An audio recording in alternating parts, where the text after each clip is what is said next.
Waymo or something like that? Yeah, that's what that guy had to do. Yeah, like call customer service. So, disturbing story here. A Florida man who records, quote, videos of himself eating raw animal meat for social media content was arrested Monday for slicing open a dead hog and biting into its flesh. Oh, no. Now, according to police, Jonathan Houston, 27, brought the hog's carcass to a public sidewalk in the Midtown Beach area on November 23rd. With his camera rolling, Houston then began biting into the carcass, tearing out chunks of the dead animal through a slit in his neck. Now, a female witness who called 911 told cops the man appeared to be cutting up a German Shepherd.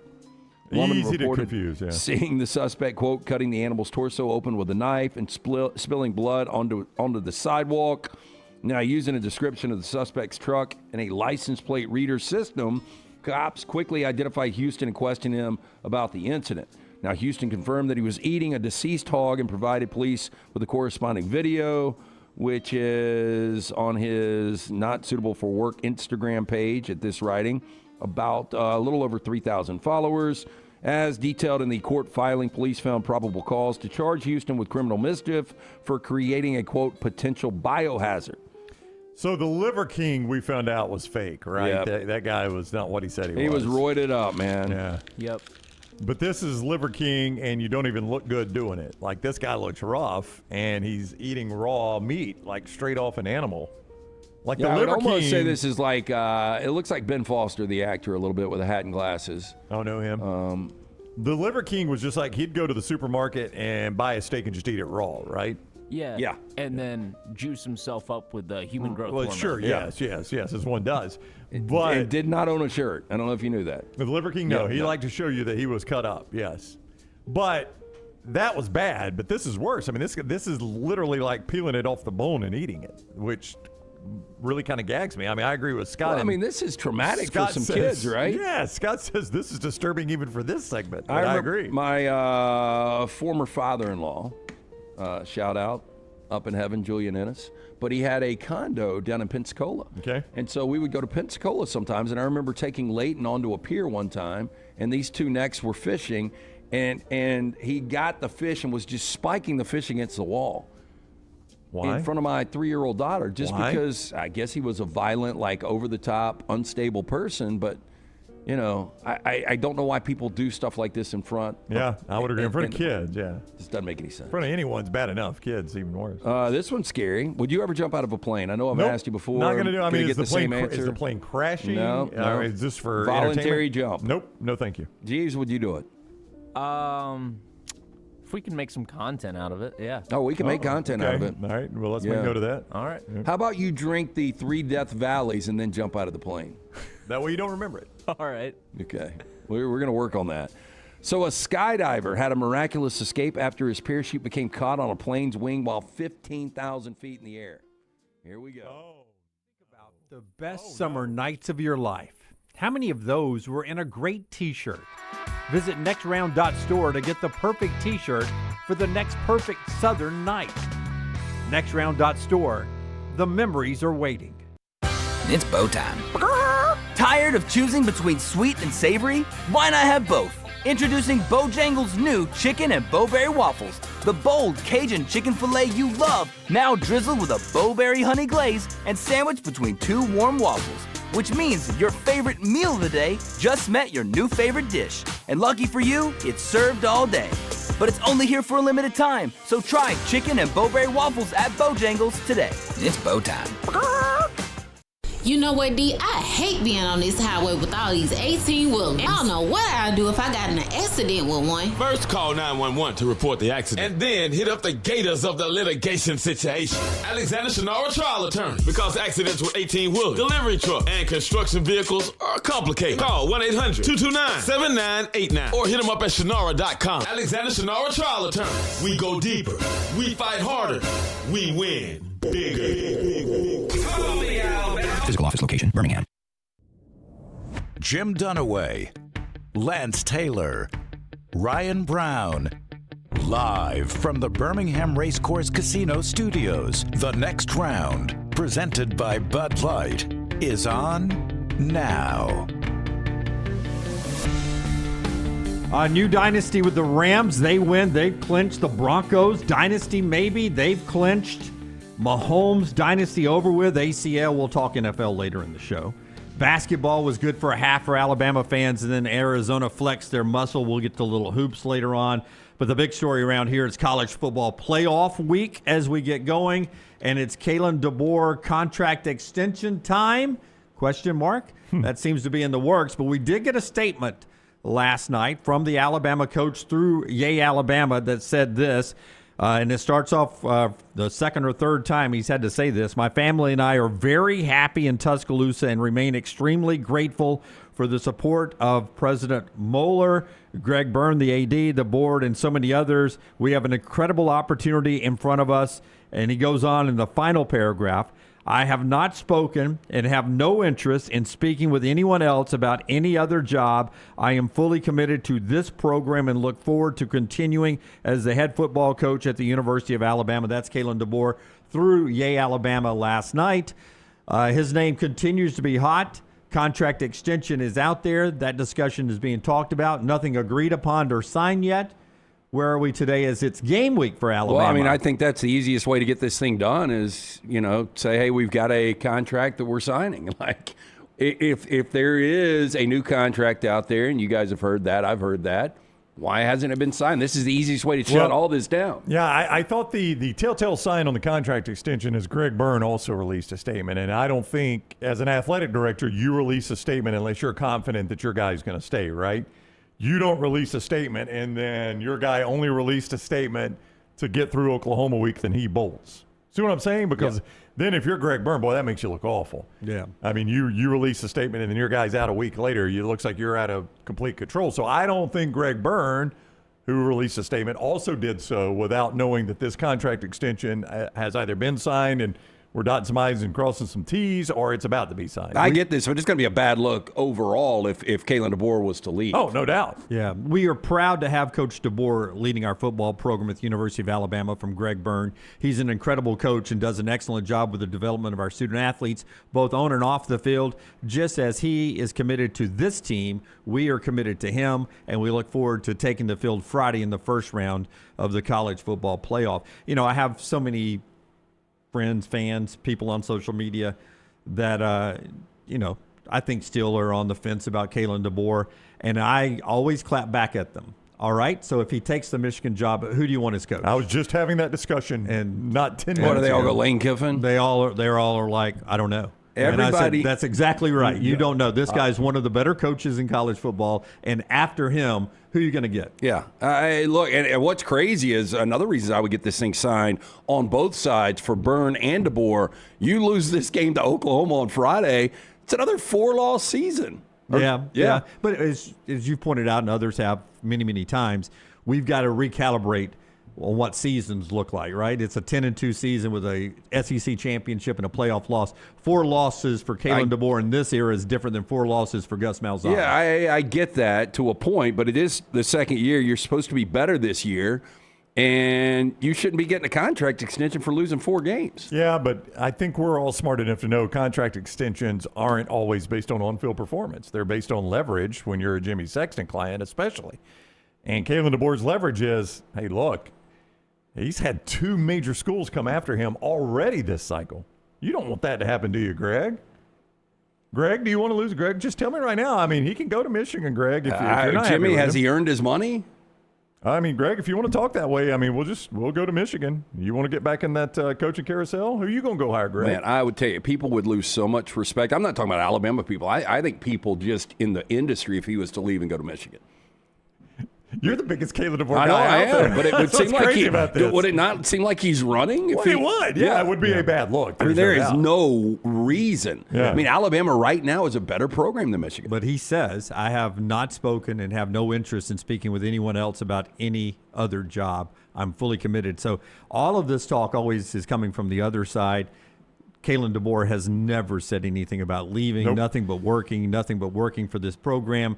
He's pieced together this injury-riddled team and got him to the playoffs at Oklahoma coming up on Friday night. Would you like to know how Michigan fans feel about this? Because I retweeted his statement yesterday and simply said, it's hard to be more definitive than this. I mean, you would give me that. I'm not saying he's never leaving it, but it's a definitive statement. I think the more definitive is I will be Alabama's coach in 2026. Well, he says that. What's he say, Jim? I mean, he says, I have not spoken and have no interest in speaking with anyone else 'Cause Jimmy about Sexton any is. other job. I'm fully committed to this program and look forward to continuing as the head football coach at the University of Alabama. What? I mean, looking is this thing forward. on? No, looking forward is yesterday with the statement. Today is looking forward. This week is looking forward. But read the part again at the end again. I Lance. cannot read it again. I can't read it it's- again. I disagree. I mean, it's definitive, but it's definitive right now in the moment. Well, I mean, even if he said, I'm going to be the coach at Alabama until the end of time, it could all change. Oh, It I always could, but I'm changes. saying that's more definitive. Yeah. A lot more definitive. He literally says, "I'm going to be what? Can you? I don't have it in I'm front of me. I'm going to be asking the you- coach in the future. Put it up on the screen so Yeah. we can all read I along can't read one that time. across the room. I have not spoken and have no interest. Just the last part. That's what I'm saying. I have Okay. not I'm fully spoken. committed to this program. I have not spoken. So he's not. We'll break it down. okay. I have not spoken to anyone, I and I believe have that. no interest. I have no interest. Okay. Okay. So not spoken and no interest in speaking with anyone else about Right. any other job. Any other job. I am fully committed to this program and look forward to continuing as the head football coach at the University of Alabama. It's close. I don't. It's What do close. you want him to say, Lance? I sent every word that. Yeah, I'm okay. just breaking this out as we used to do in English. I know. Not Diagram spoken. the sentence. Not spoken. No interest. Anyone else. Fully committed. Look forward. Alabama. What do you want him to say? I'll be Alabama's coach when we kick it off next season. I don't know. That's close. It's close. I don't know what more you want him to say. Anyway, But do you agree, though? Like, if there is a contract extension out there, get it signed because you lose this game sure. on Friday. Fan base. if there's a contract extension, it'll be announced before the game It Friday. is Greg not- Byrne is not an idiot. Neither is Jimmy Sexton. Neither is Kalen DeBoer. They know you get that thing announced before any outcome on Friday, no matter what. A loss here is just, I don't know how you guys feel. We did our grades when you were out last week, Dunaway, and I think we had Alabama a B right now. We gave Alabama a B, but Jim, we both agree a loss to Oklahoma probably drops it to a C. I don't know if you would agree with that. What? They're in the college football playoffs. Oh, it would drop to a C. It drops to a C. Alabama's a tough place. I mean, there's tough grading skill in Tuscaloosa. there is a, and I hate we do this all the time. There is a difference between the way sane minds, people that know what's going on in the real world, and fans react. And if you're Right. going by fan reaction, No, it's I'm a C. going by If my you- reaction. if you- well, that's fine. yeah. You can have a C. I'm right on I mean, this. you can be Yeah. right. I can be Yeah. right too. Well, you can be wrong on this. and you could be wrong too. Yeah. College football Welcome playoffs. back. So they're- real quick, they're is on- Alabama an A job? That's what we're going to ask Yeah, you. it's- Alabama is an A job. Does he It's get not paid the like an best A job. coach? He Yes. does. He does. Okay. Yeah. So you should do better than 9-4, 10-4, right? Yeah. Yeah. So I'm right on that. You're wrong on that. Okay, I'm Okay. right in the fact that how many A coaches are not in the playoffs this year? I don't know. I mean, I'm sure a few. Yeah, is Texas a good job? Yes. Takes a good job. Yeah. And again, we gave him a I think D. we gave that a C. I don't know if we gave it a D. Yeah, and that's where you're about to put. That's where you're about to put Kalen DeBoer to see. I don't want to get into last week's stuff. That's y'all's show. Y'all did that last week. Our show. Yeah, that's just that's what the grade was last week. it I wasn't was, here for was. that. I don't want to And get again, back if to they that. lose, I think it is a C. Yeah. Well, that's your opinion. I think you're in the college football playoffs. There's only 10 of those that are there, and some of them are there. They won the ACC and the Big 12.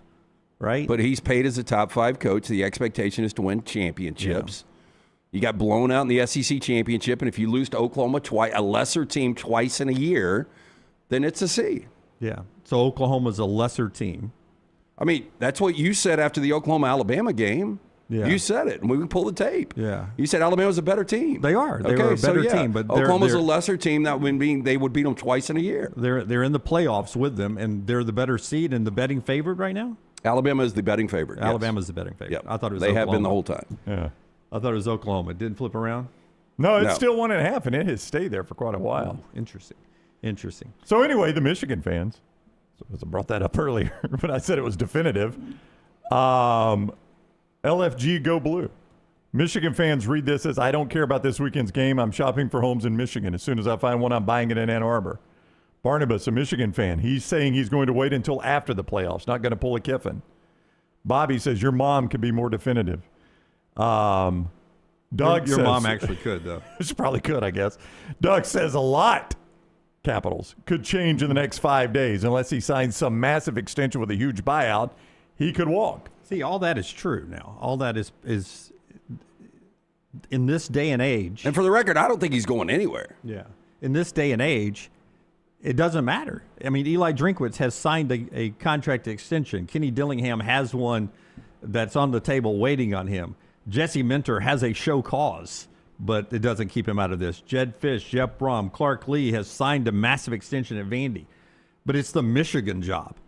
It's the Michigan job. It's one of the best jobs in college football. By the way, in the NIL era, the Michigan job is better than it was 4 years ago. I agree. But I would say it is the Michigan job, and the other names you're mentioning, it makes sense. Those guys, you'd be like, okay, Clark Lee going from Vanderbilt, Kenny Dillingham leaving Arizona State, but somebody to leave Alabama to go to Michigan? That's where it doesn't make sense. I will say this as a lifelong Alabama fan.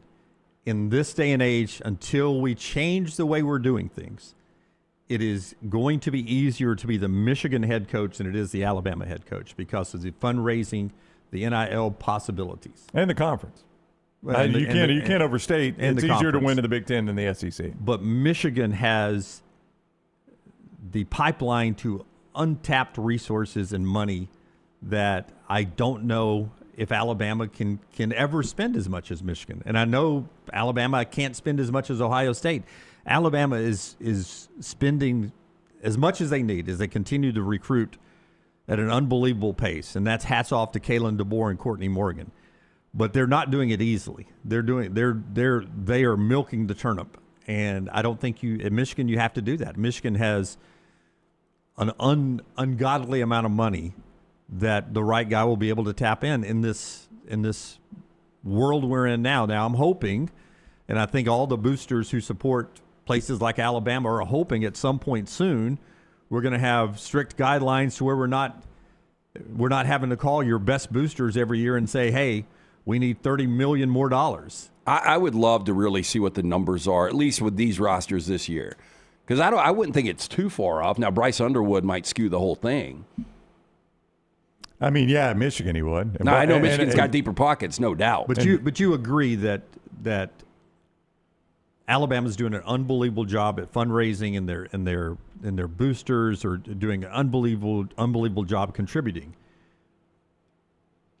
But it's getting tiresome if you're one of those boosters, and I think there's booster fatigue all over college sports, even at the places like Ohio State and Michigan. They want some end to this at some point, but at Michigan, they've got more of those guys they can call on. I think the same guys get called on a lot at Alabama. But I would also say this, like Kalen DeBoer, you're gonna push us to an extension if you lose 4 games this year when we can take that money and put it towards the NIL? But you don't know what the extension is going to include. It may not be a raise. It might not be. It could be more for NIL. I mean, again, Nate Oates signed a contract extension before even going on a Final Four run. It was actually, I mean, that was one of those Greg Byrne did, and Kalen DeBoer made him look like, or excuse me, Nate Oates made Byrne look like a genius for doing it. Then the Kentucky job came open. And Nate Oates had already signed the extension, and boy, Kentucky sounded like they really wanted Nate Oates, so Greg Byrne had to get back in. And my understanding is it was more NIL money, facilities. Yeah, I know for a fact he didn't ask for one more dollar for himself. Yes. Everything else was for NIL facilities and assistant pool. And they're building that new building over there that looks beautiful every time I walk past it. And to me, Lance, this is what I think you'll find more and more in the college football landscape is when stuff like this happens and a coach is making top 10 money, he's going to try to get more for NIL. You got to use that leverage when you can use it, and that leverage can get you a lot of things more than just salary. Yeah, and that might be it. Yeah, we have a ton of stuff to talk about still on this. Before you tell us about Crane U, I will say this too, that when it comes in the recruiting world or the portal world or anything else like this, it has always been the case that coaches have gotten contract extensions, whether you thought they deserved it or not. There is a belief out there that contract extensions make you look stable, like you're in a good place, and that helps you in recruiting, and it helps you in one-off year with the portal. You're not going to go, if you're down to choosing between 2 schools, you're going to go with a more stable situation. Contract extensions make coaches look stable, right? And it makes the situation look stable. So that's another reason why, after being flirted with Penn State and Michigan, a contract extension whether it's for a bazillion more dollars or $0 more dollars. It makes the situation look more stable. Show being brought to you by our friends at Crane U. Tell us about Crane U and how you drove through that obstacle course there. Yeah, me and Bo both operated the big cranes. Look, get the crane training you need today. Whether you're looking to start a new career, level up your certifications, or train your team, our friends at Crane U got you covered with a variety of comprehensive crane training, crane certifications, and crane inspection services. Their services are available at their facility in Birmingham, or Crane U can bring the training to you. Your equipment, your location nationwide. Make your job easier and your job site safer. Crane U offers safety equipment, training, and inspections to ensure the safest environment possible. Certification classes offered every single month. So call our friends at Crane U, 855-9-CRANE-U. That's 855-9-CRANE-U. Tell them the next round sent you, or visit craneu.com. Man, it looks like so much fun. Storm Restoration Roofing, man, it's a chance to get a free no-cost roof inspection with Greg from Pell City. He'll get on that roof for you. All you have to do is call that number, 205-542-3531, 542-3531, or Greg from Pell City there on Facebook, Storm Restoration Roofing. Also the website, stormrestorationroofing.com. He's got this cool thing now, a soft wash program that can help take the staining off your roof. Maybe your roof isn't as old as it looks, right? He can do that soft wash there that's actually going to help you with insurance. Guys, when you go to make a claim on your roof, it looks younger, so they're not going to question you. They're not going to decline your claim because you're at the end of life on your roof. Actually can add a little life to your roof there. So check out Greg's Soft Wash. Ask him about that, too, and get that free no-cost roof inspection. He does storm restorations and roof repairs and storm damage repairs, and he's great with insurance agencies. 205-542-3531. It's Greg from Pell City. You guys talked last week about the Michigan opening and the distraction for the team possibly as they're back now in the practice field. Do you think that this is a distraction at all? I know we've heard from Wilkin Formby, and I saw Ryan Williams in an interview talking about, coach has been working hard for us, fully committed to us, hadn't really talked a whole lot about it. Some people will call this a distraction. Do you think it's a distraction at all leading into this game? I think I don't want to say the players are insulated. I don't know if they believe any of this. I think they're focused on revenge tour here with Oklahoma, new season. I mean, you would hope that the way the season ended wasn't great. Alabama wasn't playing their best football, and now they know they get kind of a rebirth here, and they get an opportunity to go back and take care of business in a sloppy game against Oklahoma. I don't think it's a factor with the players. And I have found over the years of doing this that the stuff that is a big deal to us is not as big a deal to the players as you would think. The stuff that we think is an obvious storyline doesn't always filter into the locker room. But the other part of that you also have to remember is these guys have direct access to Kalen DeBoer. And, I mean, if they were concerned about it and go to Kalen DeBoer, he's going to give them an answer. And I assume the answer is going to be somewhat similar to what YeaAlabama released yesterday. So I really do not see it as a distraction. If he let it hang out there a little bit longer, if he played a Kiffin, maybe it's a distraction. But I don't think it is, because I'm sure if any of them have asked him point blank, he's probably given an answer similar to what YeaAlabama released yesterday. Alabama and Oklahoma coming up on Friday in Norman. We'll talk about the game itself coming up in the next segment. Joel Klatt joins us in the final hour of the show at 11 Central if you're watching us live today on the platform here. We'll jump back into some more college stuff in a second. But before we talk about the NFL, I'll remind you our show is brought to you today by our friends at Way to Wellness, your journey to healthy living. Your wonderful place to jumpstart your weight loss in 2026. It was Leslie and the board-certified team at Way to Wellness. The website is aplanforme.com, aplanforme.com.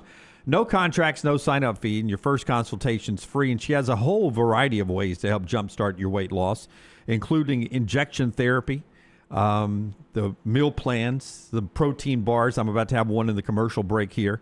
They can help you and keep that weight off in 2026. Way to Wellness, aplanforme.com. It's your journey to healthy living. And if you're looking for a bank that actually gets you, Central State Bank can be that bank. They're more than just accounts and transactions. They are about people. 6 locations across Central Alabama. They are right where you need them to be, whether you are running a business, buying your dream car, or if you just want a bank that remembers your name. Central State Bank has you covered. For more than 100 years, building trust by staying true to what matters. Personal service, local decisions, lasting relationships. Large enough to serve you, small enough to know you, and rooted in community, driven by relationships. Central State Bank, member FDIC. Fernando Mendoza wins the Heisman over the weekend. I can't remember if you predicted that or not. I know he was your favorite, one of your favorite players at Indiana, but he is the Heisman winner now. And quarterbacks from Indiana and Vandy finished 1-2 in the Heisman voting. As Pat Forty writes, if that doesn't let you know what we quote, inhabit a new world, nothing does. No, I did not. I predicted he would be the first overall draft pick. Yeah, in May. I did not predict he would win the Heisman. Boy, I bet you wish you had. Boy, that is, it's just an amazing feat. I mean, 1-2, that is just, I don't know, it's a different world we're living in, man. Yeah, it really is. And it's weird seeing those logos stacked 1-2 in anything. Yeah, I was at dinner with my wife and my oldest daughter. My youngest was at a Christmas party. So my wife and my oldest daughter went to our favorite neighborhood restaurant and had dinner. And the lead up to the Heisman was on. It was a very long show, obviously, 1 hour. And I made the point to them because they were kind of asking the history of Mendoza and Pavia. And even they were like, man, this is an Indiana quarterback and a Vanderbilt quarterback? I'm like, yeah. And I was like, here's what's crazy. Mendoza was barely recruited. Like, I think Alabama, it came out this week, I think Alabama wanted him to walk on. One offer, and it was Cal. Yeah. And Pavia started in JUCO and was at New Mexico State 2 years ago. I was like, if that doesn't tell you the unpredictability of the world we live in now, this is a guy that nobody really wanted and a guy that was starting in JUCO. Yeah. And they're 1-2 in the Heisman by the time it's all over with. And then after Mendoza ends up getting the award, Diego Pavia went on a celebratory streak. What I mean, were the tweets real? Yes. F all the voters. That's it, yeah. Yes. And, signs. Boy, what a classy guy. Yeah. And they went partying. They were flashing signs at his party, F Indiana, and doing all that. So much so that Diego Pavia wakes up today or yesterday at some point and sends out the longest tweet I've ever seen in my life. Is that the apology? Yeah. Being part of a Heisman ceremony last night as a finalist was such an honor. And he goes on to talk about how his competitor did not represent himself the way I wanted to. Got into the alcohol a little bit, I think. Yeah. And never hit sin when long you're drunk. apology. Never hit sin when you're drunk. Yeah. I mean, look forward to competing in front of my family and with my team one more time in the Rely Quest Bowl. I would imagine at some point during that tirade that somebody from Vandy, Clark Lee or somebody, tried to get him on the phone and saying, look, hey, we want you to be a big part of Vanderbilt football forever and ever. Let's handle this with a little bit more class. I mean, did he delete all these tweets? He did. Okay. I think he deleted that one, yeah.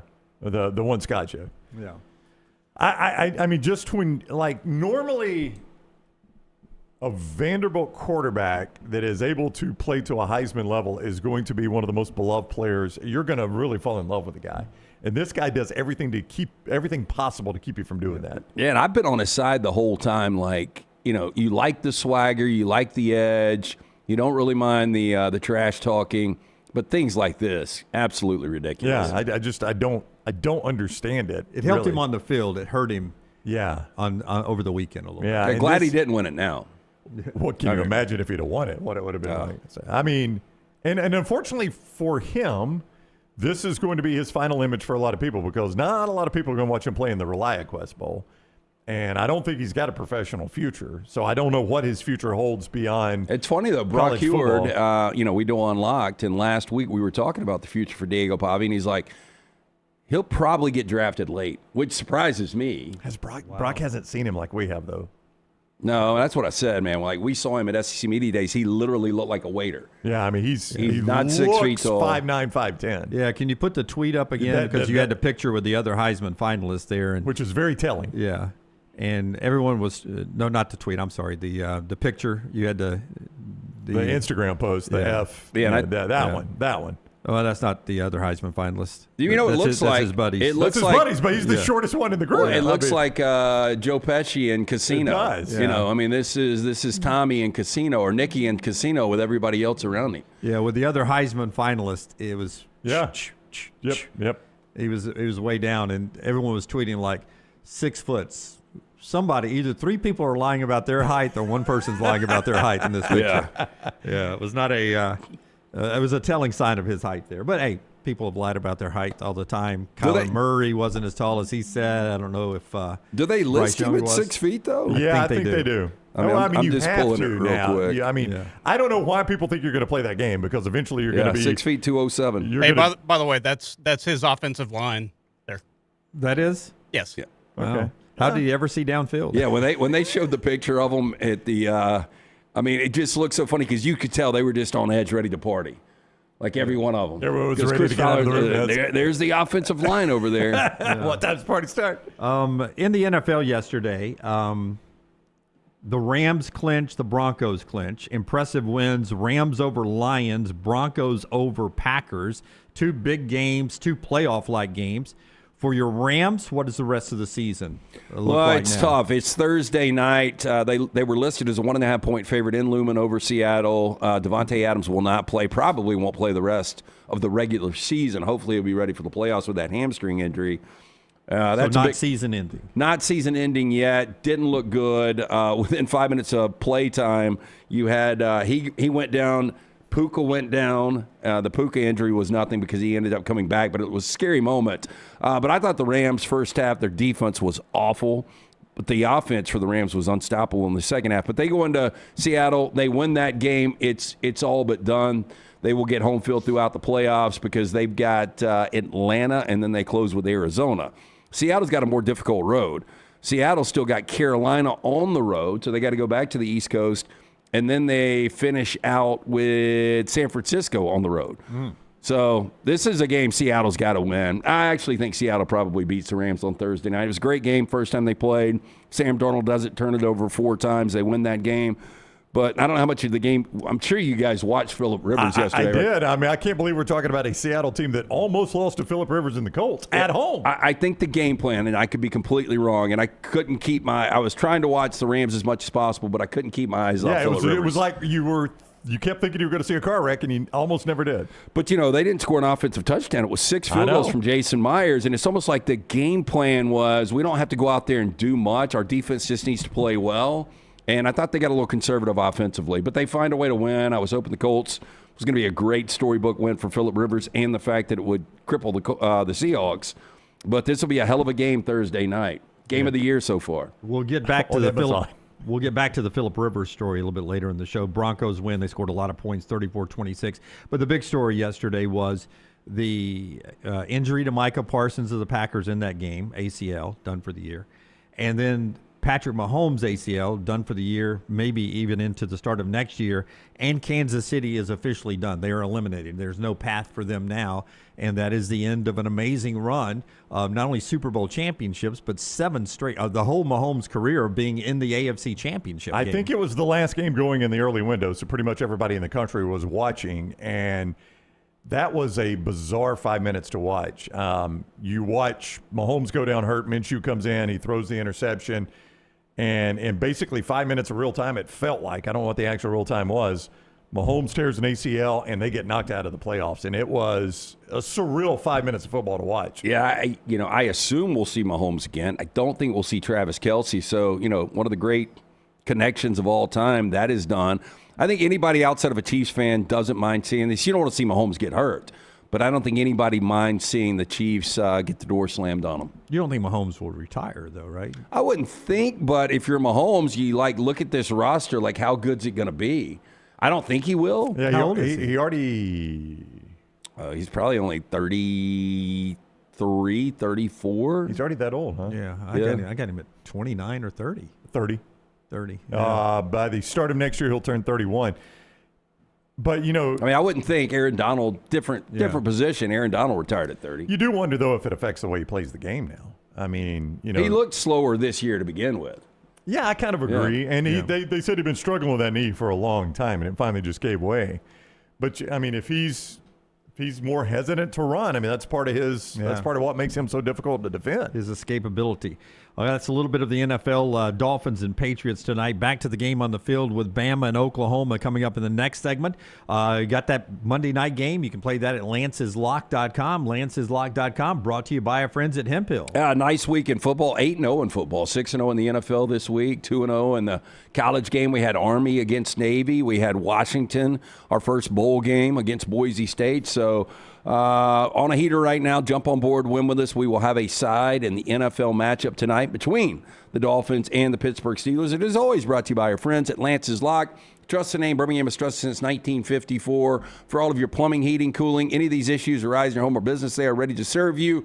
205-229-2090. Hard to stop a train. For more information, hemphillservices.com. And our guy, Alexander Shinara, Trial Attorneys, a national firm that's got Southern roots, headquartered right here in Birmingham, Alabama. For more than 24 years, the firm has grown to more than 150 lawyers, supported by more than 500 dedicated team members that has recovered more than $2 billion, maintaining Alexander's core values: integrity, mastery, passion, and success.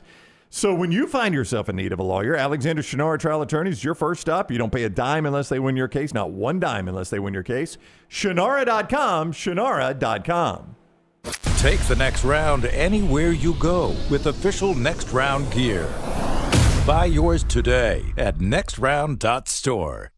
You know what, D? I hate being on this highway with all these 18-wheelers. I don't know what I'd do if I got in an accident with one. First, call 911 to report the accident, and then hit up the gators of the litigation situation. Alexander Shinara Trial Attorney, because accidents with 18-wheelers, delivery truck, and construction vehicles are complicated. Call 1-800-229-7989 or hit them up at Shinara.com. Alexander Shinara Trial Attorney.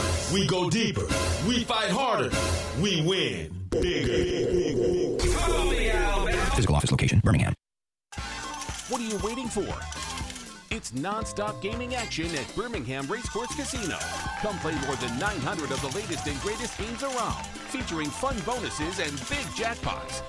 You can wager and win on horse and greyhound races from all over the world. There are more ways to win at Birmingham Racecourse Casino. Birmingham Racecourse Casino, located off I-459, exit 31, Derby Parkway. Must be 21 or older. To everyone who craves a fresh meal made just for you, let our team member Jacob share what's special about Culver's. In Wisconsin, our food comes from the heart, and taking the time to handcraft your meal with care is how we've always done it at Culver's. It's why your Butterburger doesn't touch the grill until after you order. Come to Culver's and let us serve you a Butterburger, made special just for you. From Wisconsin with love, welcome to Delicious.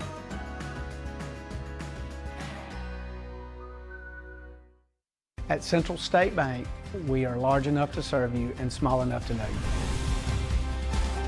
Manage your money with ease, whether it's mobile banking, hassle-free checking, competitive loans, business solutions, or personalized financial advice. We're your hometown bank with big-time service. Visit us today and experience banking made simple, because at Central State Bank, you come first. Member FDIC. Remember the name Way to Wellness if you're battling weight loss in your life. I'm Jim Dunaway from The Next Round. There was a time I was over 216 pounds until Way to Wellness helped me lose 45 pounds, and now for over 2 years, they've helped me keep that weight off. Here's their website, aplanforme.com, aplanforme.com. That's a great name for a website because there's no cookie-cutter plan. Everything is designed specifically for you. No contract, no sign-up fees, and your first consultation is free at Way to Wellness. Storm season is here. Make sure you have a plan of action in place right now. Greg from Pell City and Storm Restoration Roofing should be your first call when storms hit. Insurance companies love working with Storm Restoration Roofing because of Greg Nelson's name and reputation in the industry. When storms hit, call Greg Nelson. He's local, 205-542-3531. He's the home of the free no-cost roof inspection. Greg from Pell City on Facebook, 205-542-3531. It's Storm Restoration Roofing. Hey, there's nothing worse than waking up to a plumbing problem. Don't get caught in a flooded house. Call the guys at Hemp Hill Services. Adam, Chad, and the team at Hemp Hill are the only ones I trust to fix it and fix it right the first time. Hemp Hill Services does it right and always at a fair price. For all of your plumbing, cooling, and heating needs, trust the name that Birmingham has trusted since 1954.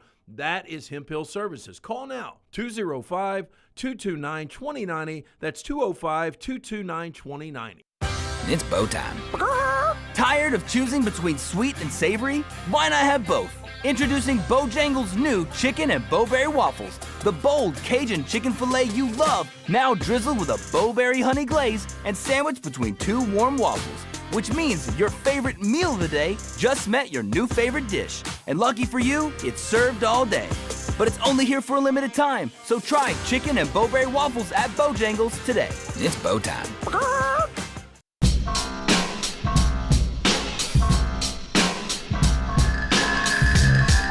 Hey, before we do our tender moment of the day and then talk Alabama-Oklahoma football on the field, we did have another portal entry. We'll get to all the Auburn and others later on, but one of interest, quarterbacks always take priority. DJ Lagway into the portal today. DJ Lagway, reaction. Brownie, you first. Well, I think it is. I mean, it's the most coveted quarterback in the portal right now. I'd take him over Sam Levitt. I've been out. I don't know who all's in the portal. I don't know about that. I'd take DJ Lagway over Sam Levitt. I think there's more upside. So that's the debate, Levitt and Lagway? Is Levitt the biggest name that's in the portal right now, Lance, quarterback-wise? Not the ones that are anticipated, but the ones that are actually, they've said they're in. I think it would be Sam Levitt. I just think DJ Lagway has an untapped upside that I would like, if I'm a offense, I would like to try to tap into that upside. And I can only imagine Miami will be very, very interested. They are, Mario Cristobal has been very active in the quarterback transfer portal and is willing to spend. That's a dynamic change from Florida to Miami. What do you mean? It's just going down the interstate. You don't see Gators to Canes very often. You don't. Well, you saw a dog to Canes, and he's leaving. Yeah, I've seen Sam Levitt at his best, and that's a lot better than what I've seen Lagway at. But, I agree. I would agree with that. You're buying a future with Lagway. Yeah, I just, I don't know. I saw a lot of bad Lagway this year. Yeah. Levitt is without Scatabo, though. Scatabo. Yeah, I mean, it was different, no doubt. But, a lot of times he was without his best receiver in Jordan Tyson this year, and he battled injuries all year as well. But I think if Levitt comes back whole, I would rather have Sam Levitt. Who did we compare Sam Levitt with last week where we said remember. There was another guy that was a potential portal guy? Yeah, we ran through an article. It was a CBS Sports article that was talking about guys going to the portal. Would you want them if they hit the portal? And there was one where we compared Sam Levitt to. And I don't have that article open anymore, so I'm trying to remember who all was on the list. But it was guys that, Raiola was mentioned. God, there were several more. And one of them had not hit the portal yet. And we were saying now if he does, he would be the most coveted one. But it was not DJ Lagway. Yeah, so Lagway in the portal. As Chris Lowe puts it, massive portal news from Pete Nakos earlier today. All right, let's do our Bojangles. By the way, amazing weekend in high school football. It's our Bojangles tender moment of the day. Brown's going to walk us through three fantastic finishes brought to you by Bojangles. Oh, they are all tender. Bojangles can be your holiday go-to. You want to cater that holiday party and have a unique holiday party? How about Bojangles fried chicken and those chicken tenders, the biscuits, the great sides, the tea, and those Bo Bites, hand-breaded chicken tender bites. You dip them in that peach honey pepper sauce. It is a great Christmas idea, a Christmas holiday party idea for you there at Bojangles. Or with the playoffs starting, your football watch parties. Let Bojangles handle those for you as well.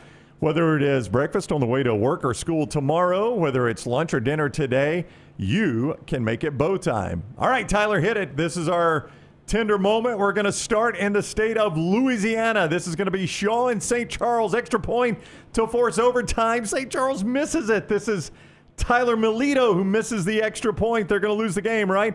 All Shaw has to do is take knees and they get out of here. But number 50 is going to take his helmet off and celebrate. You know what that does? That stops the clock, and it gives St. Charles that much-needed timeout. The coaches are upset. We're already celebrating. Game's not over, guys. We just got to get a punt off, and we're going to win this game. It's blocked! The punt's blocked. Oh, no, it's going to go out of bounds, and St. Charles has possession back. But who's back out there? It's the kicker that missed the extra point. Surely you can't make a 44-yard walk-off. Right down the heart. What a redemption story right there. Tyler Melito and St. Charles gets their state championship 23-21 over Shaw. Wild ending. Did Shaw have at least a interesting kick return there? No, they had one more play. We go to the Florida high school. This is Lake Marion, Vero Beach. This is Notre Dame commit Noah Grubbs. He doesn't have enough arm to get it to the end zone on the Hail Mary, so the game's going to end. Great defense. They're going to keep him out of the end zone. Boring ending right. No! Number 22 with a heads-up play of the year comes and takes it away from the receiver. He's in for the touchdown. And for the first time ever, Lake Mary wins a state championship 28-27. They do it the extra Piss point. poor tackling there. Yeah, got to get him to the ground, Lance. And now finally we're in Connecticut. This is Brookfield. They're going for 2 in the win. They get it. 15-14. Brookfield gets the win. Gutsy call by the coach to go for 2 and get the win. All we got to do is cover a kick. We're going to squib it. So there's no long return. What do you think we're going to get? A band on the field? Nope, a long return. Here comes Eli Reese. 80 yards. He breaks the tackle. Oh, the Terrible kicker. angle by number 4. Well, that's not even the kicker. Who is that? I don't know. It's number 4, but Eli Rice goes 80 yards for the touchdown, and Brookfield wins the state championship. Excuse me, Berlin wins the state championship 21-15.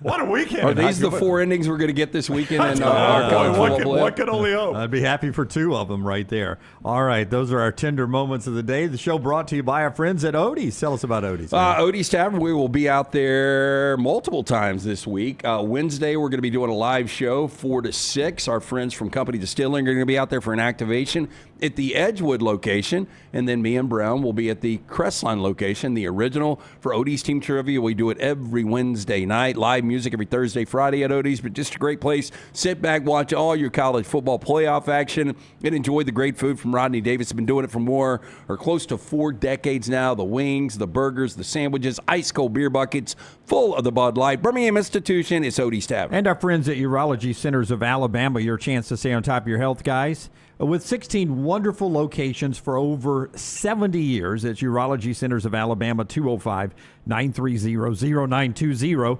930-0920, urologycentersalabama.com.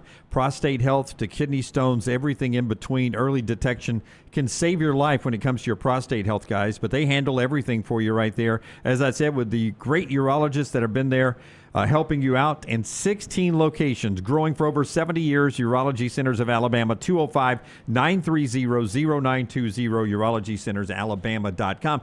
So if I just took away 3 turnovers in the first meeting, Alabama-Oklahoma, what do you think that final score is? I don't think Oklahoma scores any more than 6.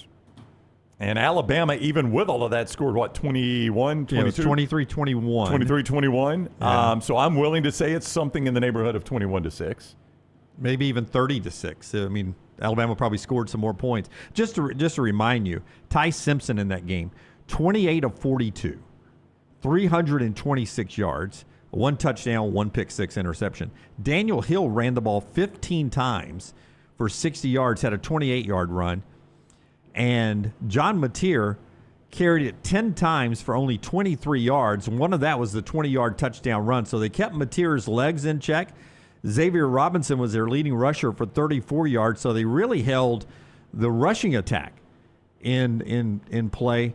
It was just the turnovers, or Alabama really handled that game, that team, with ease. Can they duplicate that again? Oh, look, if you could absolutely capture everything outside of the 3 turnovers, and even they could be -1 in turnover, but I mean, Oklahoma 12 first downs, 3 of 13 on 3rd downs. They couldn't run the football. Alabama obviously couldn't, but Ty Simpson had a hell of a game. So yeah, if you could just cut out the turnovers, Alabama would have won that game going away. Obviously, 1 turnover was, probably 2 plays, and Alabama wins the game, really. I mean, if you want to talk about it, the pick 6, obviously, they win the game even without that one. I mean, you said 23-21. I went to Jacksonville State, but I can do that math. And the early punt return that set up the 3. I mean, there were 10 points right there that if you just make a tackle on a punt return, or if you don't throw the pick 6, or if the penalty is called there for interference, any of those things, Alabama probably wins that game with some breathing room. Now, I don't think they intended on throwing it as much as the numbers you just gave on Ty Simpson. They had to do that because they couldn't run and they were behind. What did you say his number was? 28 of 42. 42 pass attempts by Simpson on the road Saturday night. Are you comfortable with that if you're in Alabama? Oh, That's a lot. Because that's what Alabama has I mean, they're going to have to. Yeah, that's a lot. I mean, they're going to run at least 50 plays, and they can't run it. So 42 are going to be passes. Yeah. Well, I mean, Alabama's 117th in running the football, and Oklahoma's 5th versus the run. So it's kind of a disaster. I mean, matchup for Alabama in that regard? I mean, if you're Ryan Grubb, do you just surrender it going? I mean, you got to run some to keep the clock moving. You can't just you can't go air raid Mike Leach and just not run it at all. Well, that's what I'm telling you, though. They ran it 15 times for 60 with Daniel Hill, 9 times for 27 with Jam. Ty's really not a runner much anymore now with the wear and tear of a long season on him here. Important to get some run, and they did it enough. They actually outrushed Oklahoma in the first meeting. Boy, if you listen to Brent Venables as they get ready, they're back practicing as well, getting ready for the game on Friday. It's amazing Oklahoma even fielded the team at the end of the year. Brent Venables with the poor me's as he gets ready to try to beat Alabama again. Every game we've played all year is the biggest game in my career, and surely we can't beat the next team. And so, yeah, it's been there, and it's been there all year. I'm not throwing it back at anybody, but that has been the narrative, and hadn't been a lot of people that believe that we were able to do what we've done. And again, the same thing. We'll go into this, with very slim odds. Whatever that means. Not a lot of people think that will last very long in the playoffs, and I think is that fair to say that that's been the chatter, that we don't have a good enough overall team to be able to make much noise. That's a question. I'm asking a question. No. Thank you, James. No what? That's not fair. I'm not asking about fairness. I'm just saying what the narrative has been. So, that has been there. So that's how our guys are, looking at it, from that challenge, standpoint. Okay. But we don't need any extra incentive and motivation to play. I'll be honest. It's the freaking playoffs. You got a chance to compete for a national championship if you're able to, find a way to win, one, week at a time. And so that's where our focus is. Yeah, that's an odd way to attack it the week for Brent Venables. Boy, what an awkward. Was that the only guy on the teleconference? I don't know, but he misunderstood the question. James did not know what his role was. Yeah, no. A lot of people. Okay, then yes. Normally an 8-9 game. I mean, this produced the national champion last year in Ohio State, but nobody's given either one of these teams any. Like, I'll give you an example. Bill Connolly did. He ranked the 64 teams from 2014 to this year that have been in the college football playoff.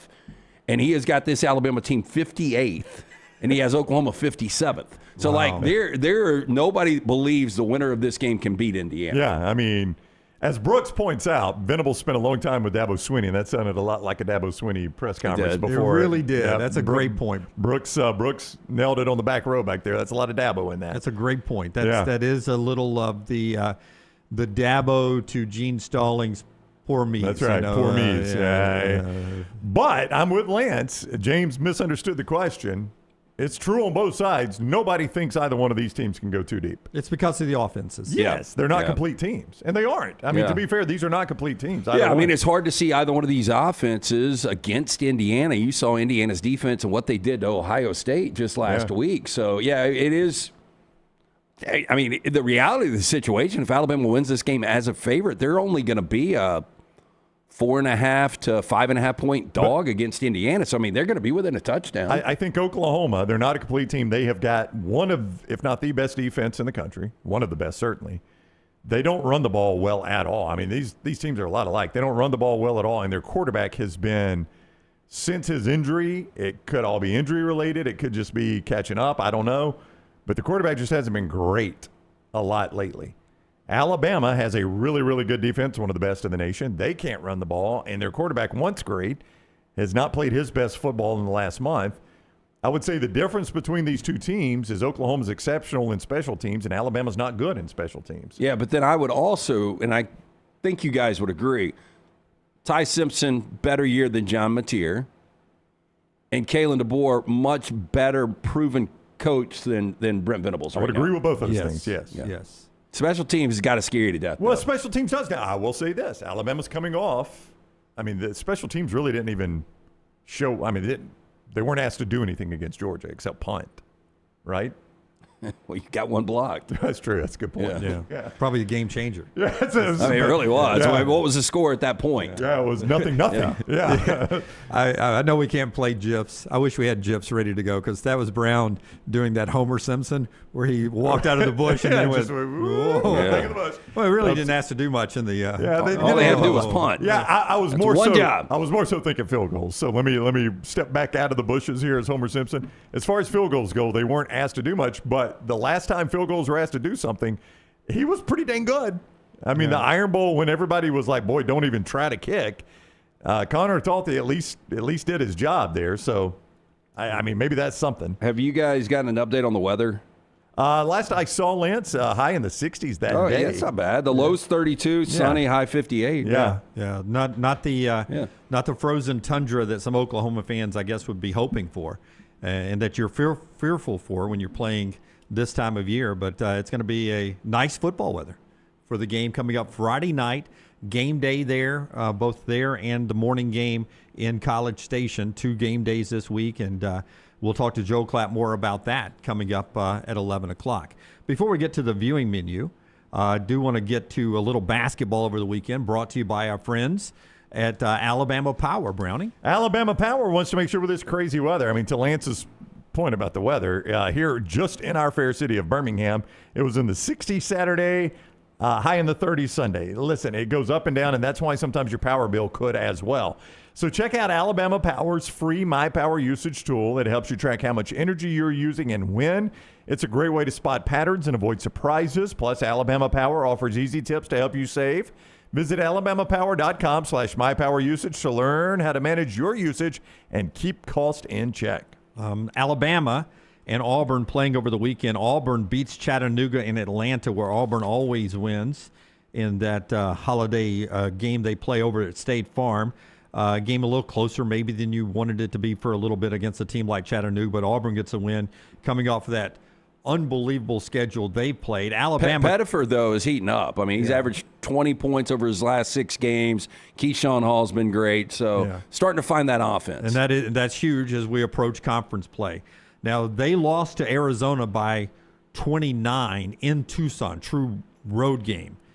And Stephen Pearl had talked about maybe the schedule had caught up to him in that game. And I was thinking, okay, this Arizona team that's coming to play Alabama, they beat Auburn by 29. It's a really good team. And then the betting line came out, and Alabama started as a betting favorite. And I was like, what is going on? Now, I went to Arizona before tip, but I'm sitting there watching Arizona and Alabama play early in this game, and Alabama leads at the half 41-39. And I'm thinking, man, Alabama is hanging with a really good basketball team here. And then the second half happened. 28-6 run, the 4th most lopsided loss in Nate Holt's tenure at Alabama. And, I mean, the rebounding, and Nate, we kind of made a joke when he was on the show last week that you always are very emphatic about rebounding, and for good reason. I mean, Purdue killed them on the boards, Gonzaga killed them on the boards, and Arizona 52-32. And you never see this. Alabama had 3 offensive rebounds. Yeah.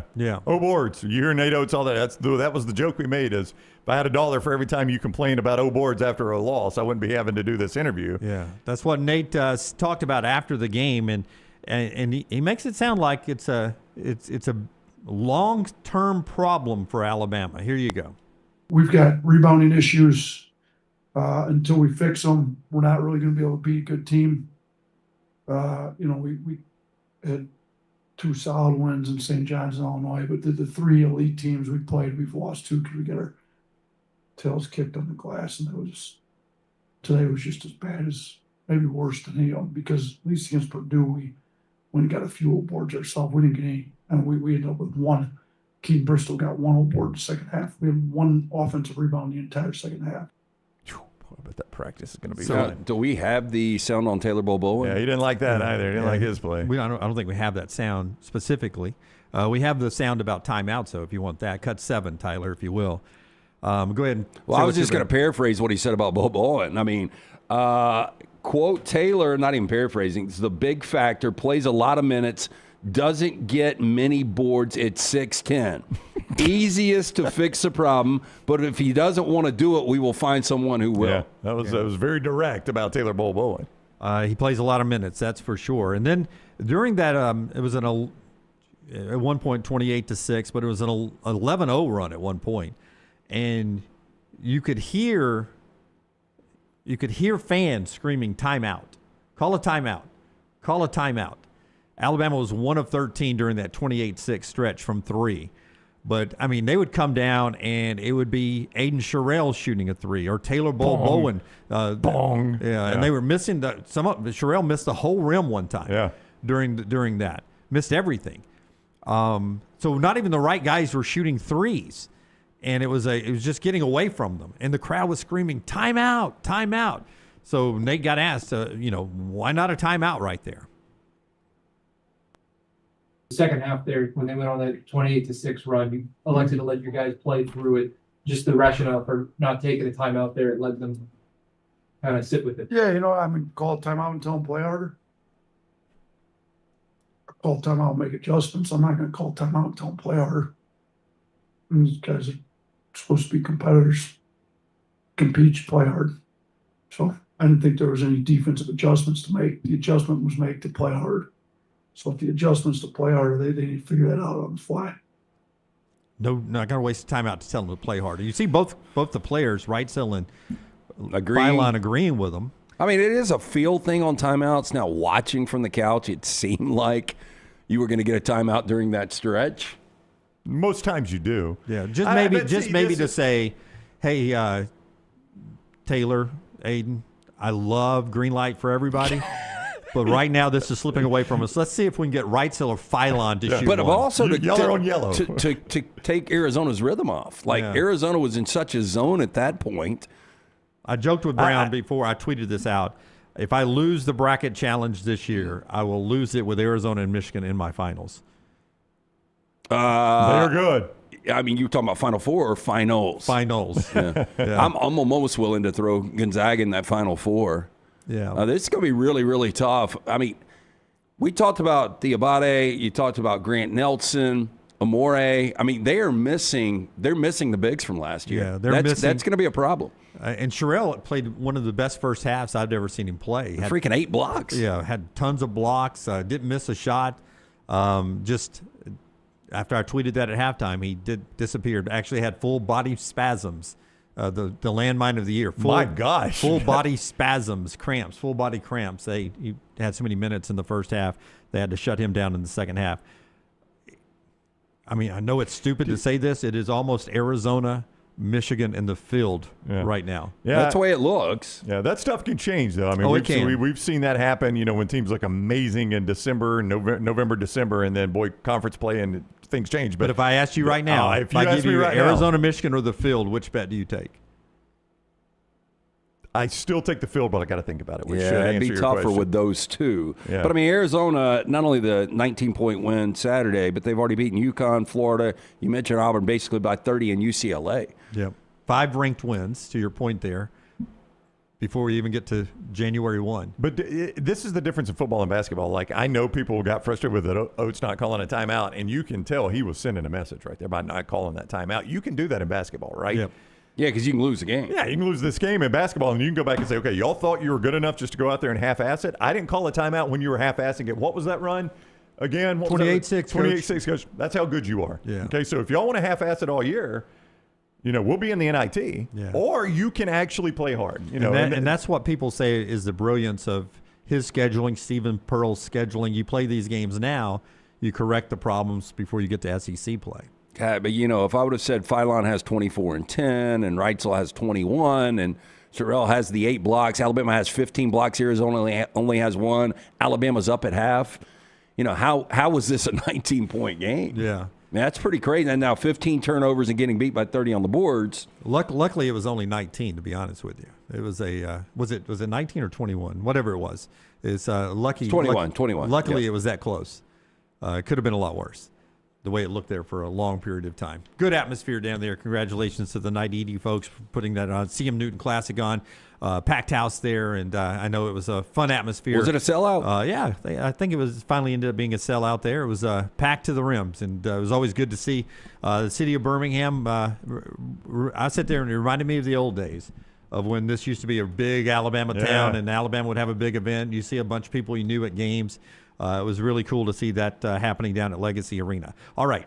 Before we get to the next segment of the show, we'll tell you the show today being brought to you by our friends at CPAP Plus. Brownie, tell us about CPAP Plus. CPAP Plus is an amazing organization that Lance always tells us about. It's our friends Joe and Woody O'Neill. They're great guys. Joe and Woody. SleepHomeAlabama.com. I told Forrester that'd be the hardest thing I'd have to remember. Remember who reads each one? Yep. Woody and Joe, yes. They want to make sure that you get that proper 8 hours sleep. If you're on a CPAP machine, remember, you got another couple of weeks or so. They're doing their Show Your Score promotion right now. O'Neill Medical, CPAP Plus. Just stop by one of their stores. Pelham, Trustful, Inverness on Highway 280. No appointment needed. Show your ResMed My Air Sleep Score automatically entered to win a brand new ResMed Air Mini Travel CPAP worth $900. The Show Your Score raffle runs through the 31st of this month, so don't miss out. You can get all the details, o'neillmed.com. That is ONEAL med.com. And if you want to go see America, why not do it in an RV from Johnston RV Center? Fifth wheels as low as $399 a month, $43.8. Your ticket there with approved credit and zero down at $399 a month. An amazing deal right now. They've got a deal in every single price range for RVs there at Johnston RV Center. You could see more I-65 exit 304 in Coleman, 334 in Decatur, and always online, johnstonrvcenter.com, where you'll see RV Warranty Forever gives you that lifetime warranty on anything that is new or is pre-owned at Johnston RV Center. I-65 exit 304 in Coleman, 334 in Decatur, and always online, johnstonrvcenter.com. Follow Brownie on Twitter and Instagram at Ryan Brown Live. Oh, watch out, lady. What are you doing? Oh, wait. Come on, man. Should've just destroyed my whip. Say, little man, you need to call Alexander Sonara, man. What the hell? Yeah, Alexander Sonara trial attorney. I heard they get you paid quick, fast, and in a hurry. With 500 attorneys. And staff holding it down for clients they've represented in 50 states. 659-777-7777. Or Sonara.com. Alexander Sonara trial attorney suing the insurance company, not the individual. Call me, Alabama. Legal services provided. Are available at any other provider. What are you waiting for? It's non-stop gaming action at Birmingham Racecourse Casino. Come play more than 900 of the latest and greatest games around, featuring fun bonuses and big jackpots. You can wager and win on horse and greyhound races from all over the world. There are more ways to win at Birmingham Racecourse Casino. Birmingham Racecourse Casino, located off I-459 exit 31 Derby Parkway. Must be 21 or older. Sterling and the fine folks at Champy's Chicken on Highway 119 in Alabaster want to welcome you in for a great lunch or dinner starting at 11 a.m. every day. Chicken that's brined overnight and cooked to order, and the taste of the Delta with those Delta recipe tamales. Champy's is perfect for all your tailgating needs this football season. You can also choose Champy's for your next party, wedding, or birthday. Great food, great people. Champy's Chicken on Highway 119 in Alabaster, and everything online at champyschicken.com. Storm season is here. Make sure you have a plan of action in place right now. Greg from Pell City and Storm Restoration Roofing should be your first call when storms hit. Insurance companies love working with Storm Restoration Roofing because of Greg Nelson's name and reputation in the industry. When storms hit, call Greg Nelson. He's local, 205-542-3531. He's the home of the free no-cost roof inspection. Greg from Pell City on Facebook, 205-542-3531. It's Storm Restoration Roofing.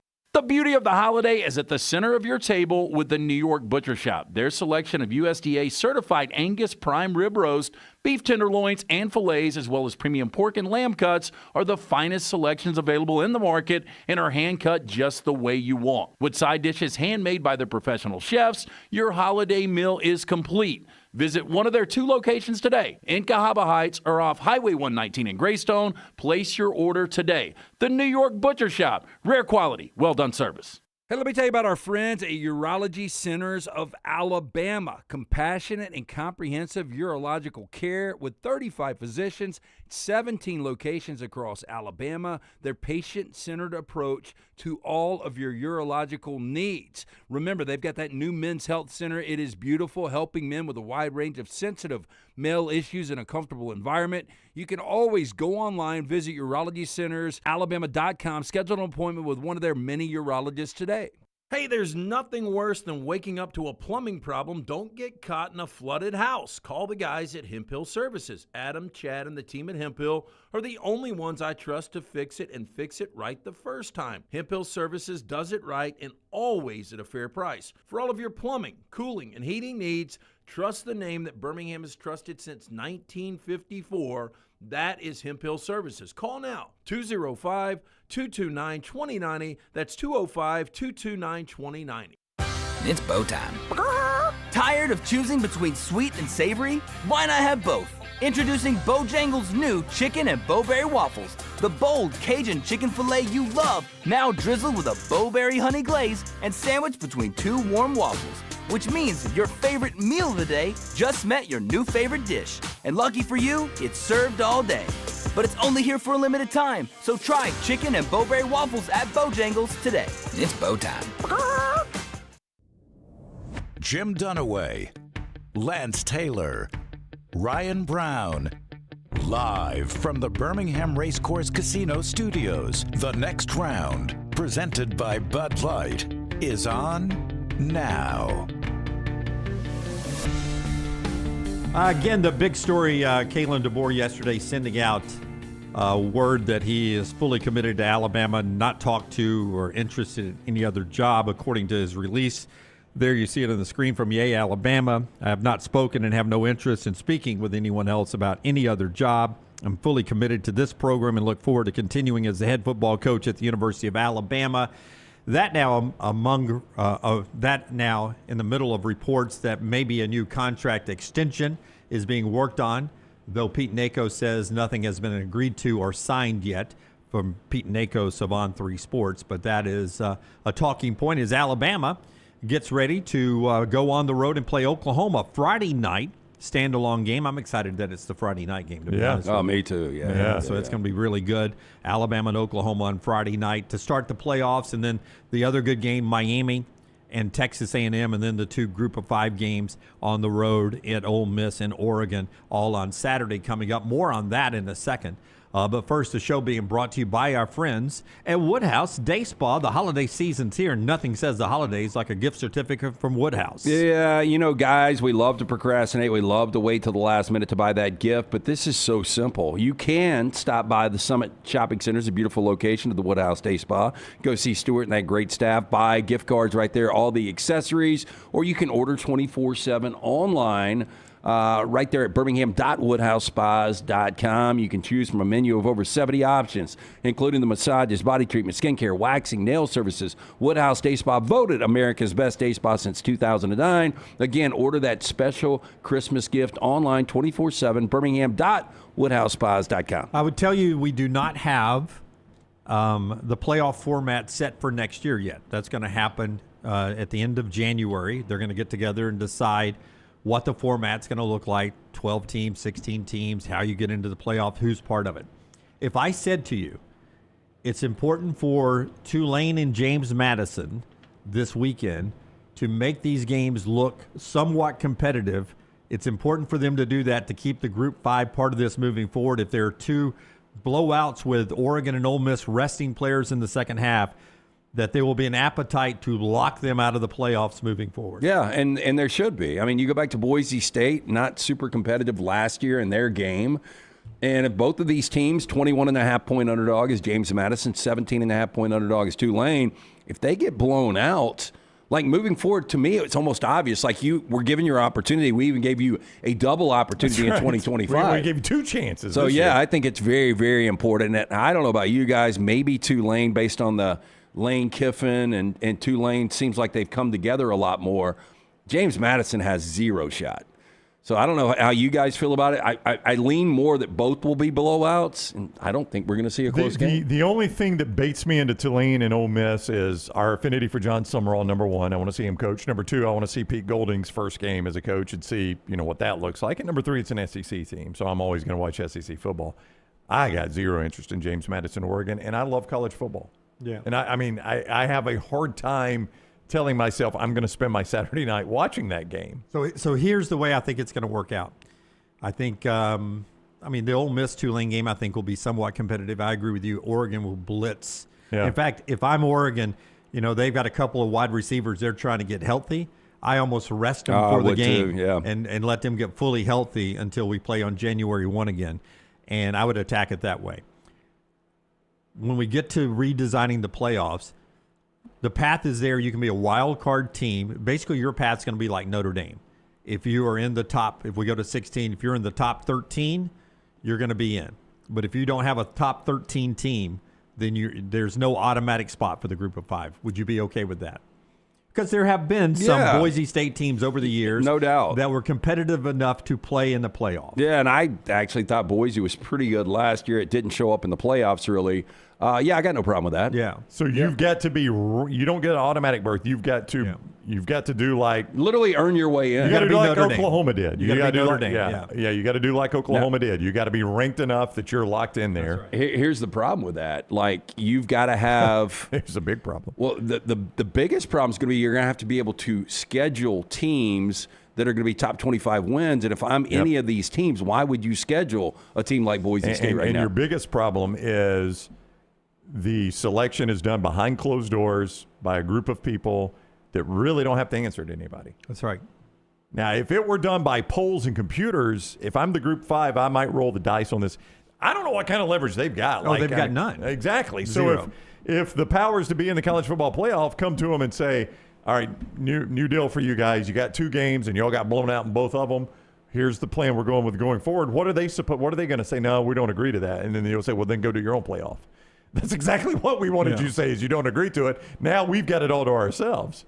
So they've got really no leverage whatsoever. So whatever the power conferences tell the Group 5 conferences they're going to do, that's what they're going to do. That's right. So it's important, I think, this weekend for Tulane and James Madison. But chances are good that the die's already been cast for this weekend. 4 Downs today, brought to you in part by a couple of great folks. One of them is our friends at Culver's. If you're getting ready for a road trip this holiday season, keep Culver's in mind. That's right. And celebrating before a game, maybe the potential win, or after a game, regardless of the outcome, Culver's is a great place to go celebrate just being on the field and competing. And right there at Culver's, you could celebrate with those wonderful, juicy butter burgers, those creamy, fresh, frozen custards, the crispy crinkle-cut fries, the gooey golden cheese curds, something for everyone in your crew to enjoy at Culver's. Win or lose, they are the perfect place to celebrate the sweetest memories you make all season long.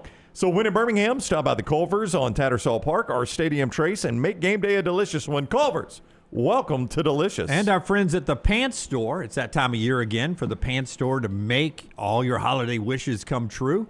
For Alabama and Auburn gear, the polos, the hats, the quarter zips, and a lot more. Those great name brands like Horn Legend, Cutter and Buck, Antigua and Gentile. Nothing says War Eagle and Roll Tide like the Pants Store. And they've got all the needs for the ladies, and not only the ladies who are fans of Alabama and Auburn, but they've got great dresses and rompers and fall boots, sneakers, and everything.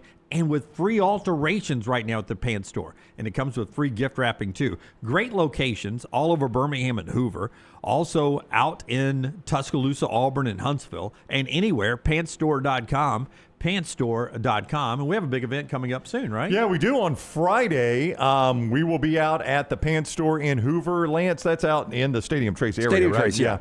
Yeah, in Hoover. So that's the Pants Store location. We'll be there 3 to 4 hanging out. We're doing an event with Folds of Honor. And if you guys don't know what Folds of Honor is, it's one of the organizations we've supported since day one here. Our friends at Anheuser-Busch and Bud Light are massive supporters of Folds of Honor to the tune of tens of millions of dollars over the years. Folds of Honor is an organization that makes sure the family members of our deceased military who die in the line of duty or Purple Heart awardees, disabled veterans, and also now first responders, they get college scholarships so they can go in and further their education. Again, we say it all the time. It's a crying ass shame that our government doesn't do this, but they don't because our government is made up of a bunch of idiots. Folds of Honor steps in and they take care of the veterans the way our veterans should be taken care of, and their families the way the families should be taken care of. And a couple of those scholarship recipients are going to go on a shopping spree courtesy of the Pants Store, and we can't say enough how kind it is for the Pants Store to do this. So if you just want to come hang out and see them and thank them for their family service, you can do that. Shop at the Pants Store. We're going to be there Friday, Stadium Trace and Hoover, 3 to 4. It should be an amazing time. Yeah, look forward to that. Let's do 4 downs now. And as always, we start things off with a first down. More playoff wins this year, Pete Golding or Josh Allen? And by the way, Brown, who do you pull for in that New England Buffalo game? It was such a great game. I was pulling for New England to answer your question. This is why I thought Travion Henderson, after watching him first couple of games his freshman year, I said he would win a Heisman Trophy. Right. He's going to have a better NFL career than he had college career. Yeah, it was such a fun game. I mean, if you just stood back and said, I don't really care who wins, I don't like either one of these teams, which is me, it was an entertaining game, but if I had to be pressed, I would have picked the Patriots to win it. All time or just this year? No, I'm just talking about this year. This year? Yeah, I mean, Pete Golding's he's going to get one. He's given one, right? Yeah. I mean, Josh Allen's still got to get there. Boy, that is the one guy that scares me in a one-game situation. There's no doubt about it. I'll take Pete Golding because he got one in hand. It's probably the smart play, but with the Chiefs out of the way, like the Bills are going to have to get past the Broncos.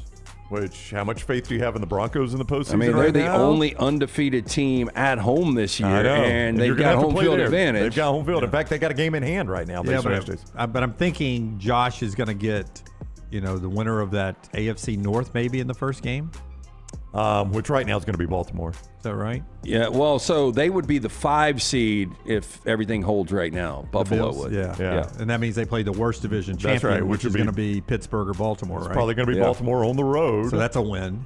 Ooh, I mean, I don't just chalk that right up. That's a tough place Baltimore's to play. defense, like something's off with Lamar, but Baltimore's defense yesterday, because we had our big play on Baltimore. That defense looked legit yesterday. Yeah, I don't know if I immediately write that one up. So you've got to go to Baltimore, and then they're going to end up having to go somewhere like Denver, which has been an impossible place to play for opponents this year. So I think I'll go Pete Golding. I think as well. I'll go Pete Golding, too. Yeah, that's crazy. Yep. Second down. How about this one? More playoff wins this year. Kalen DeBoer or Bo Nix?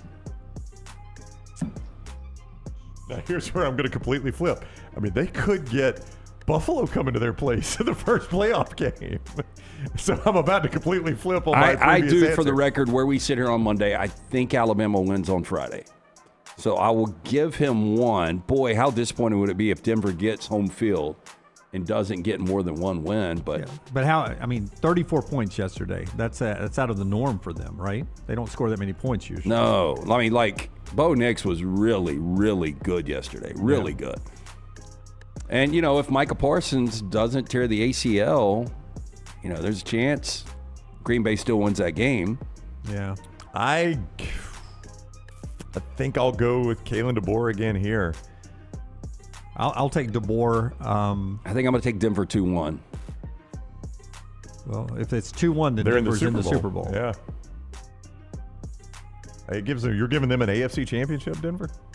Yeah, it's hard to do it. Well, I mean, but back to my point, they're probably going to get Buffalo. I mean, if the bracket holds like this, they could get Buffalo in that first game, not in the AFC championship game. So then in the AFC championship game, who outside of the AFC? Well, let's see if Denver's Patriots. It's going to be the Patriots. Denver's got the Jags at home, the Chargers at home, and at the Chiefs. I mean, they're favored in all 3 of those games. Those are tough games. Now though. the Chiefs isn't. Mahomes. Yeah.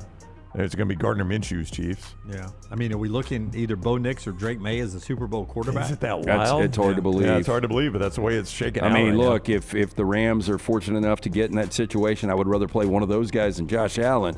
The Patriots have got at the Ravens, at the Jets, and your Dolphins. The Dolphins, yeah. But that could be a meaningless game for them at the end there. One could hope. All this talk of the Patriots and Broncos. And it's going to be Josh Allen. It's going to be Josh Allen versus Justin Herbert, with the winner going to the Super Bowl. It's not Allen. It's actually going to be the Texans, I think. You think so? Yeah. The issue is Buffalo's defense. Buffalo's defense is so schizophrenic. They can just look completely lost like they did in the first half of that game. And then there are times they can look really, really good. Right. I cannot figure that defense out. If it's Texans-Broncos in the AFC Championship game, give me the under. They can't make it low. No. They can't make it low enough. I will say, God, I've got confidence in Kalen DeBoer. I don't have confidence in Bo Nix. Boy, he was good yesterday. I'm still going to play Bo Nix here. Yep. Third down. Jim Leland, 81 years old today. Wow. Ultimately better career, Jim Leland or Jim Harbaugh? Jim Leland, did he ever win one? No, Yeah. he won Marlins and one other, Marlins and Tigers? No. Yeah. Was it Tigers? I think so. When Todd Jones was I'll on tell the you Tigers? right now, yeah. Yeah, I think he was. But he did not win one with Pittsburgh. He did That's not. where he didn't win one. No. No. Did he win 3? He I won. thought he won 2. He was the Marlins guy, right? Yes. Yeah. Yeah. He was Marlins when they bought 97. when they bought the first 96. one. But I don't think he was when they bought the second one. Was Here we go.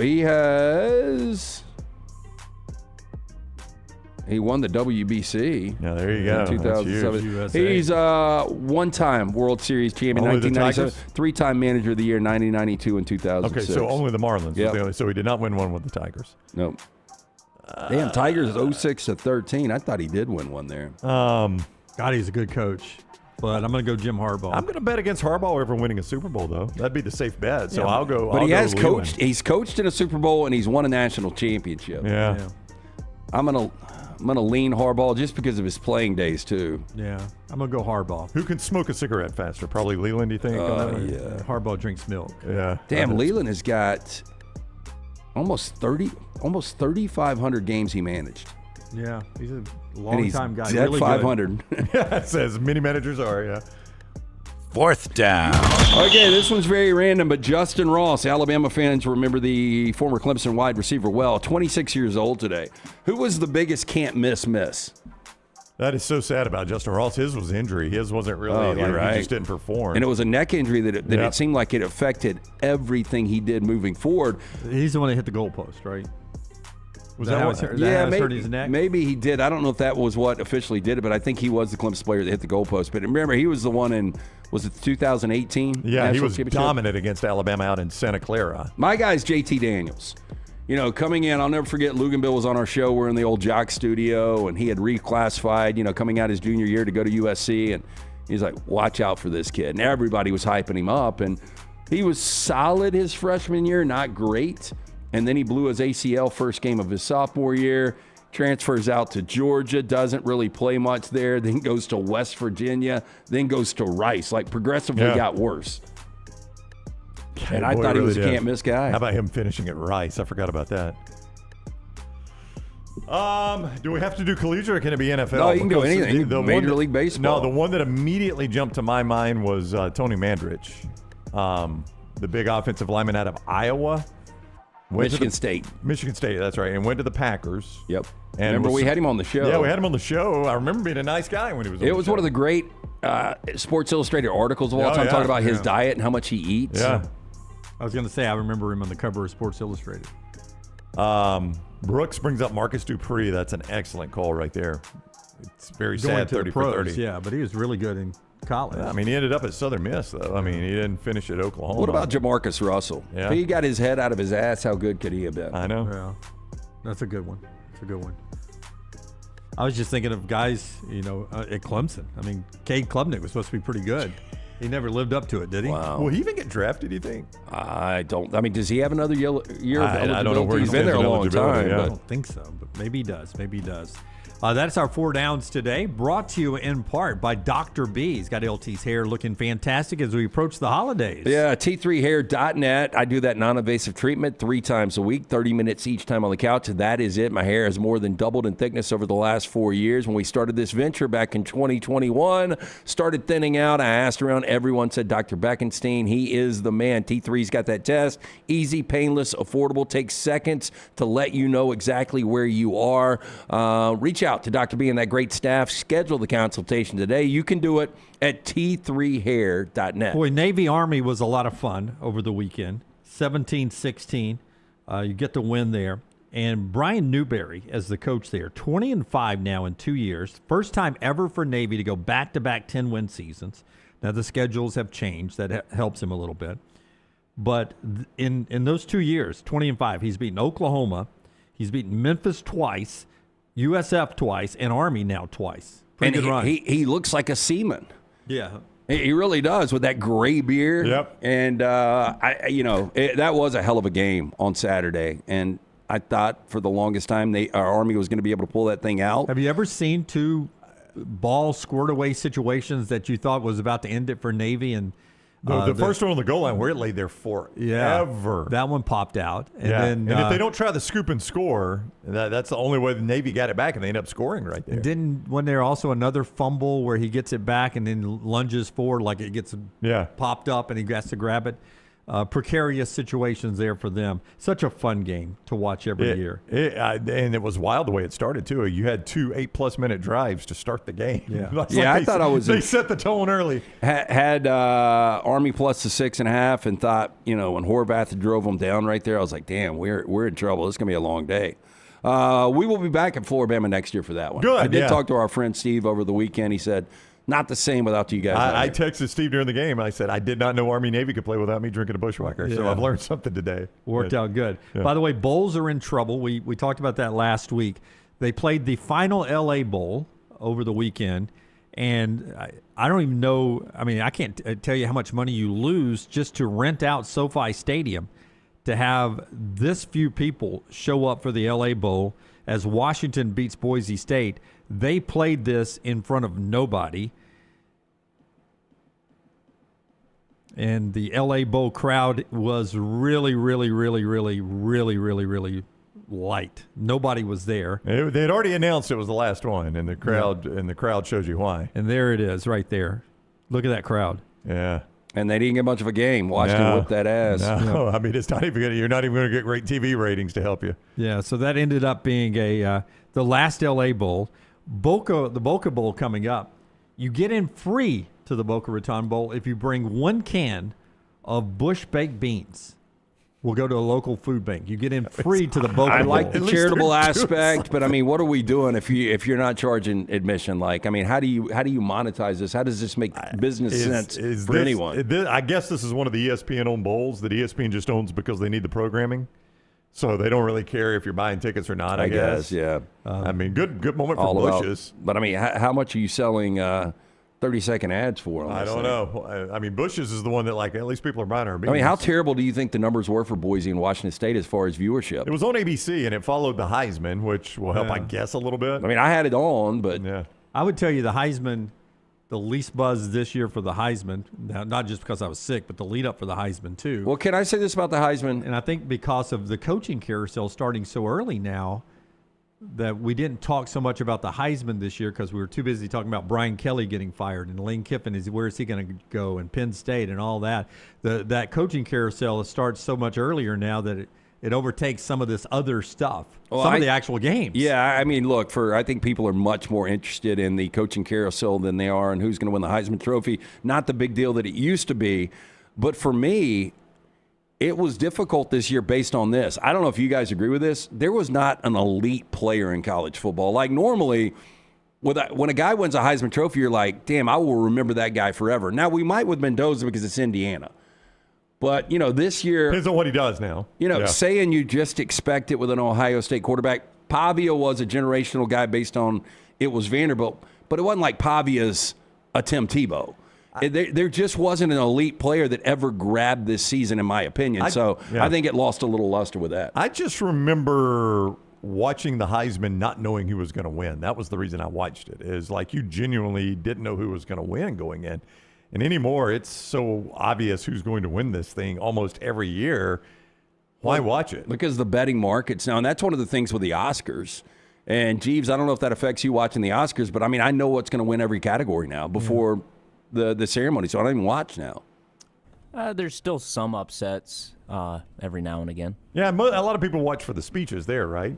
And apparently Mendoza's speech, I haven't gone back and watched it. Apparently people were raving about it, saying it was very, very good. It was good. I wondered if it was prepared and it was on the teleprompter. Is there any way? Yeah, I would imagine. Yeah, then he was. I would imagine they go to each finalist and say, if you want to give us your acceptance speech, we'll put it in the prompter, and in the event you win, we'll have it up for you. I mean, that would be, no, it was. I thought I sweet. could see it in I thought I could see it in reflection. Oh, could you? Yeah, I saw it when the older gentleman, the trust or whoever the chair was when he went up there, they actually flashed the camera and they showed it, but it just looked like Mendoza was reading straight from it. But look, it was really good. I mean, it was emotional.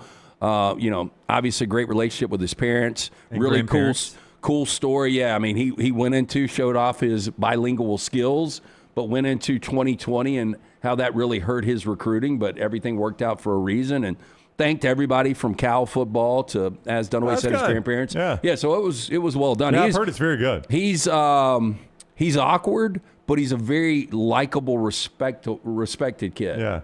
He's just awkward enough that you kind of want him as your NFL quarterback because you feel like he's wholly focused on football, right? Oh, he is, yeah. That's what I'm saying. That's kind of the guy I want. He brought up the Oscars. That gets us to our viewing menu, brought to you by our friends at Michelson Laser Vision. 205-969-8100. I called that number back in 2003. I got the procedure done, the LASIK procedure, had the 2200 vision, was legally blind without the aid of contacts. After the procedure, only took 12 minutes for both eyes. 2015 vision better than 2020. Dr. Mark Michelson, the first to perform the LASIK procedure in the state of Alabama, way back in 1995. Make the phone call that I made. Ask for Amy Toa. The next round, Cynthia. They're going to hook you up with a hassle-free consultation. 205-969-8100 or michelsonlaservision.com. All right, tonight we've got another AMC Screen Unseen event. This one is going to be called Song Sung Blue.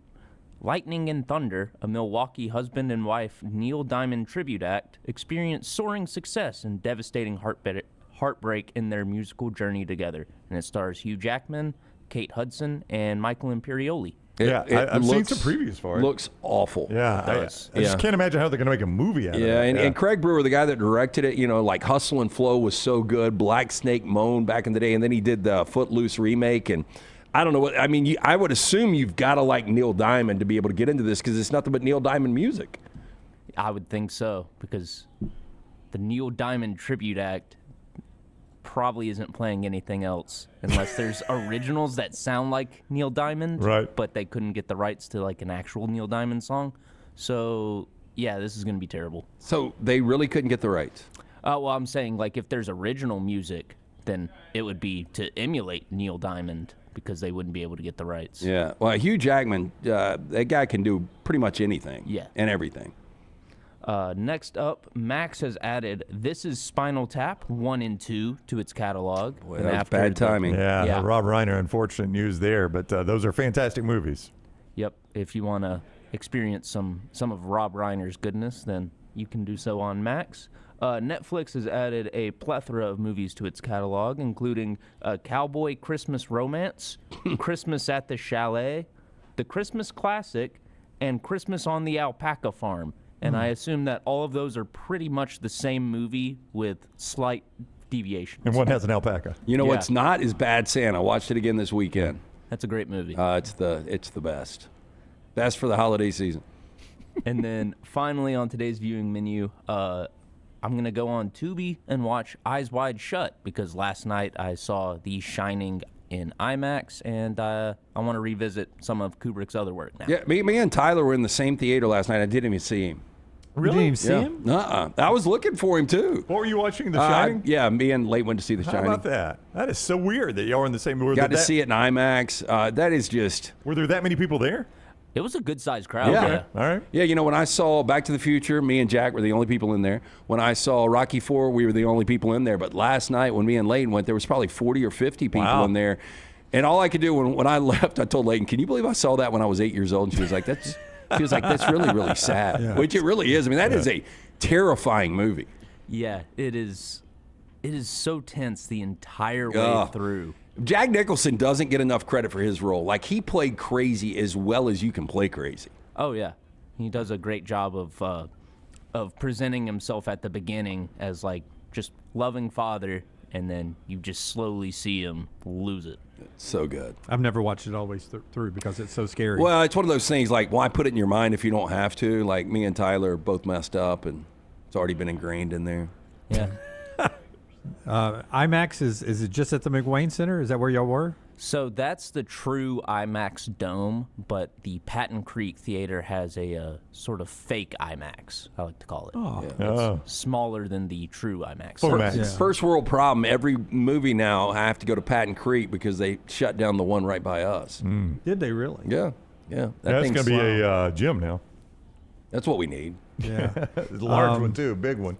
Isn't it sad, though, when you say 40 or 50 people is a huge crowd for a movie, when you're like, God, there were 40 or 50 people there. Yeah. Massive crowd. That is sad. All There's right. still movies that sell out, but it's just hard to do it nowadays with how much movies cost. You know what the trend is, too? Like, all these women bring blankets to movies now. Oh, yeah. Like, how filthy is the blanket after you bring it to terrible, a theater? But they get cold, man. It's cold in the theater. That's why I like it. Wish we could have taken a blanket back in the day. I will tell you this. Pour your hands under the blanket, sir. The Tubi thing, I finally did it. I finally watched a movie on Tubi. Oh, yeah? What'd you watch? Laid up on the couch. You just get tired of not doing anything, and it turned on my TV, and the girls are in New York, so I'm sitting there by myself, and I'm just laying down, and I'm like, turn it on. What am I going to watch? And it starts with Tubi's there, and I'm like, oh, let me see what this is about. And Wolf of Wall Street pops up, and it just starts playing. The original or the one with Leo and Margot Robbie? Is there an original? You mean Wall Street?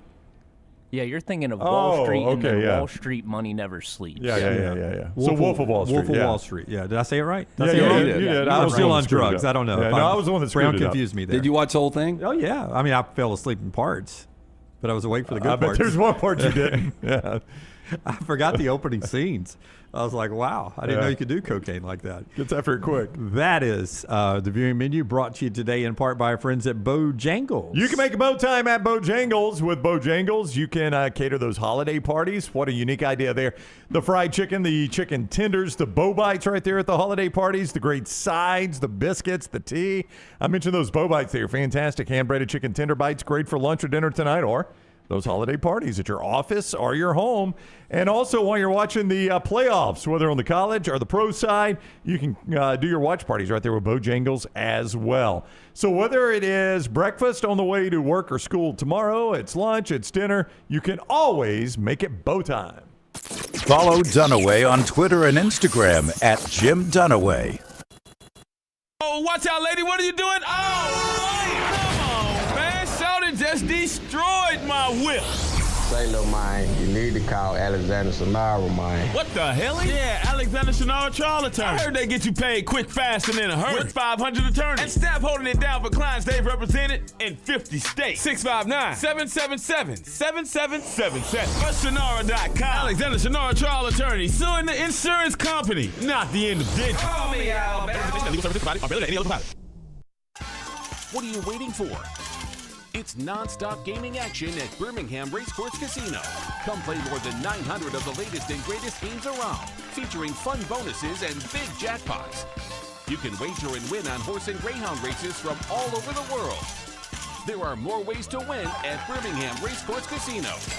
Birmingham Racecourse Casino, located off I-459, exit 31, Derby Parkway. Must be 21 or older.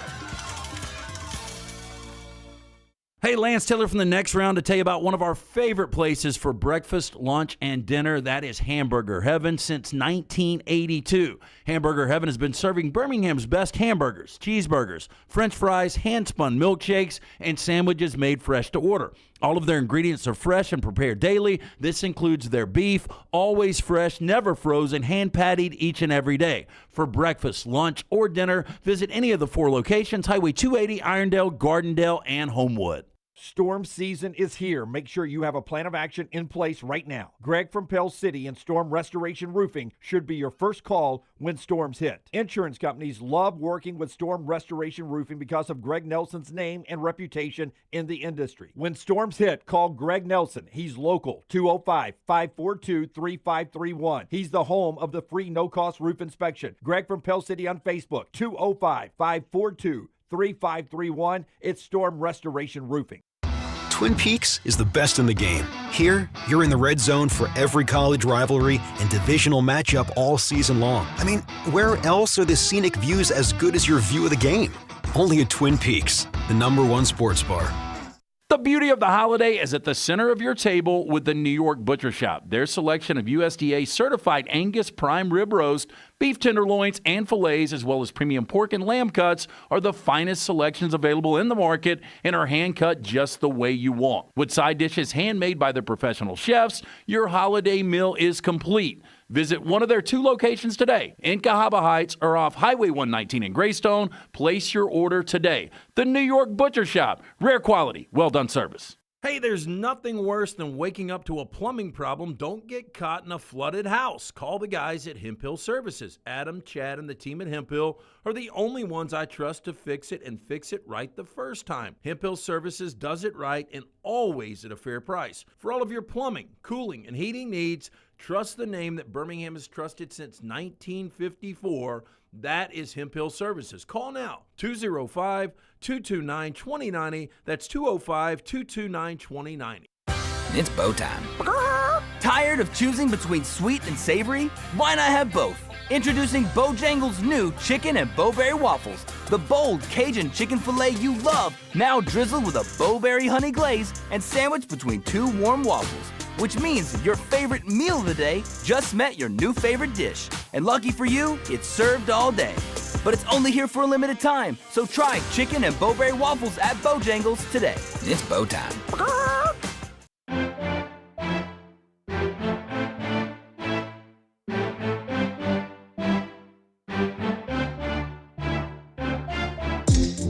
Joel Klatt with us at the top of the hour to talk about the college football playoffs, which are this week, 15 days from Christmas, but just a few days before Friday's Alabama-Oklahoma showdown. We'll hear what Klatt says about Bama and the Sooners out in Norman. Boy, you're on campus in Norman, you're on campus at College Station, on campus in Oxford, on campus in Eugene. Sort of sad that, the 4 top seeds don't get on-campus games. It would be cool to see. Where's the most buzz this week? Not just A&M? Norman's going to be pretty good. I would think so. I think A&M. I'm just talking about, Oklahoma at least has championships. Yeah. It's been a little bit. Yeah, but this is new for A&M. A&M. I mean, A&M to be in this spot year 2, Mike Elko, and that's a dangerous Miami team. But you're right. I mean, imagine if you're Alabama winning. I mean, you wouldn't hate going. Weather would worry you about Bloomington. I don't think that's a difficult place to play. But, man, if you had to go play in the shoe, if you're the A&M Miami winner, or go play at Athens, if you're the Ole Miss Tulane winner, go play in Lubbock. Those flying tortillas. Flying tortillas in Lubbock. Yeah, but, Bloomington next week, I mean, just watching NFL this week where they're showing the Bears right now on one of our screens where it was -5 wind chill.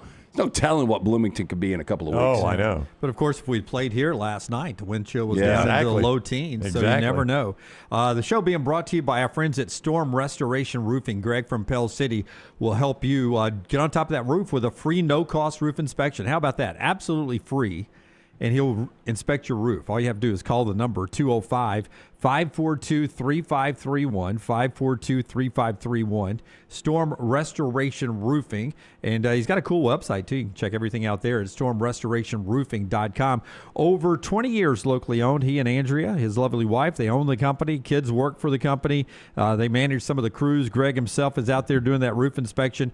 He's wonderful with storm repairs, roof replacements. He's got a builder's license. He can help you with a ton of stuff. And right now, he's offering a soft wash to take out the staining in your roof. Maybe your roof's not that old. It just looks old because of the staining you get.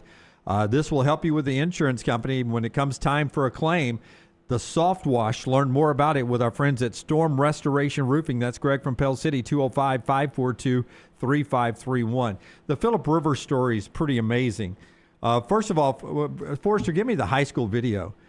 St. Michael High School, they're watching the video. Oh, wait a second. Is that a soundbite? Oh, here we go. Cut 11, if you can. Cut 11, Phillip Rivers, high school team watching him throw a touchdown pass. His coach, I would imagine maybe some of his kids there watching this celebration. Here we go. That's so cool. I mean, hats off to get the Colts banner there that quickly, too. Yeah, that is so cool. Yeah. I mean, it really is. The only thing that doesn't make it a Disney movie, I don't know, you can still do the Disney movie, but the Disney movie is this guy's never played in the NFL. This is one chance somehow he gets the NFL. But even with his NFL history, going to coach high school and going back to that and his high school kids watching it like that, that is cool. That was really cool. I didn't have the sound on for this, but I got a text because, he got interviewed right before the game, and I forgot who the sideline reporter was. But a buddy of mine sent me, he's already out of breath, and it's the pregame interview. He looked thick, but man. watching him like fall in the pocket on that one play, did you see it? He fell. Yeah. He Flipped, got back up. Yeah. Yeah. And it was so much fun watching him because, I mean, this is just something you'll never, ever see again. And the Colts played this thing perfectly, and they had every opportunity. They did. I mean, they leaned on Jonathan Taylor, which you should. Their defense was playing lights out. They didn't put Phillip Rivers in, compromising situations, really. I mean, they did. They played it perfectly to get him the win. It's just, like, I don't know. I think we underrate how often you're watching people play because they love the game. There's a lot of money in there. This is truly for the love of the game. He does not need the money. Here's Phillip Rivers on the emotions, like Brown's talking, of playing in the game. This isn't the motivation, but I do think that maybe there'll be, I think about my own boys, my own two sons, but certainly it was a high school team I'm coaching, but this isn't why I'm doing it again. I know it comes with it, and I know it is a story, and I know it is rare, and all those things. But I didn't do that. I wasn't searching. I was enjoying myself, kind of down there being coach in South Alabama. But these kind of things don't come up. But obviously, this doesn't come up every day. But I think maybe it will. I don't know, inspire or teach. To not to run or be scared of what may or may not happen. Hopefully, certainly I think of my sons and those ball players, that I'm in charge of at the school, that they'll say, like, crap, coach wasn't scared. You know what I mean? It's like, shoot, sometimes there is doubt, and it's real. And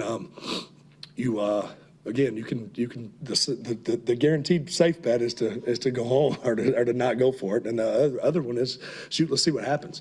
And so, I hope that in that sense, that it can be a positive to some young boys, or young people. It doesn't have to be boys, but again, that's not the motivation. But whatever God's will, I'm happy with. I mean, it's pure right there, man. I mean, that is pure. You don't get pure in sports an awful lot anymore, and that's, again, this guy. He's had his career. He's may or may not be in the Hall of Fame. I don't know. He's probably not changing that by doing this. I don't think he's going to make a ton of money doing this. That was pretty amazing. They popped up his 422nd touchdown pass. I know. I mean, it's nuts. And they've got an opportunity. Look, I mean, tough games with the Niners and the Jags at home, and then they got to go to the Texans. I mean, would you think he wins one of the three? I mean, it's the NFL. It is just so unpredictable. I mean, you think he gets better or worse? I would say it gets a little worse. Yeah, I mean, he's probably sore as hell today from just moving. There's no doubt. I don't know if y'all were watching right at the start, his first few passes. Oh, my God. Did you see how just bad fluttered. they were? Yeah, and they were like 10-yard outs. Out of the first he threw over trees, and it was fluttering.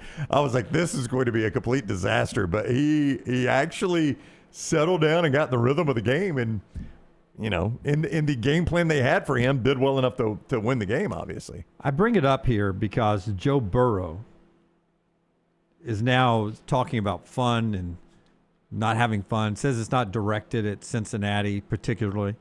It is a buzz out there now behind the scenes in the NFL that at age 29 that he is maybe the next guy to tap out early. That he may, at 29, you may be seeing the end of Joe Burrow's football playing career. I have also heard that this is not like a hard leverage play, but at the same time, like he might be, re-energized if he was to be able to go somewhere else.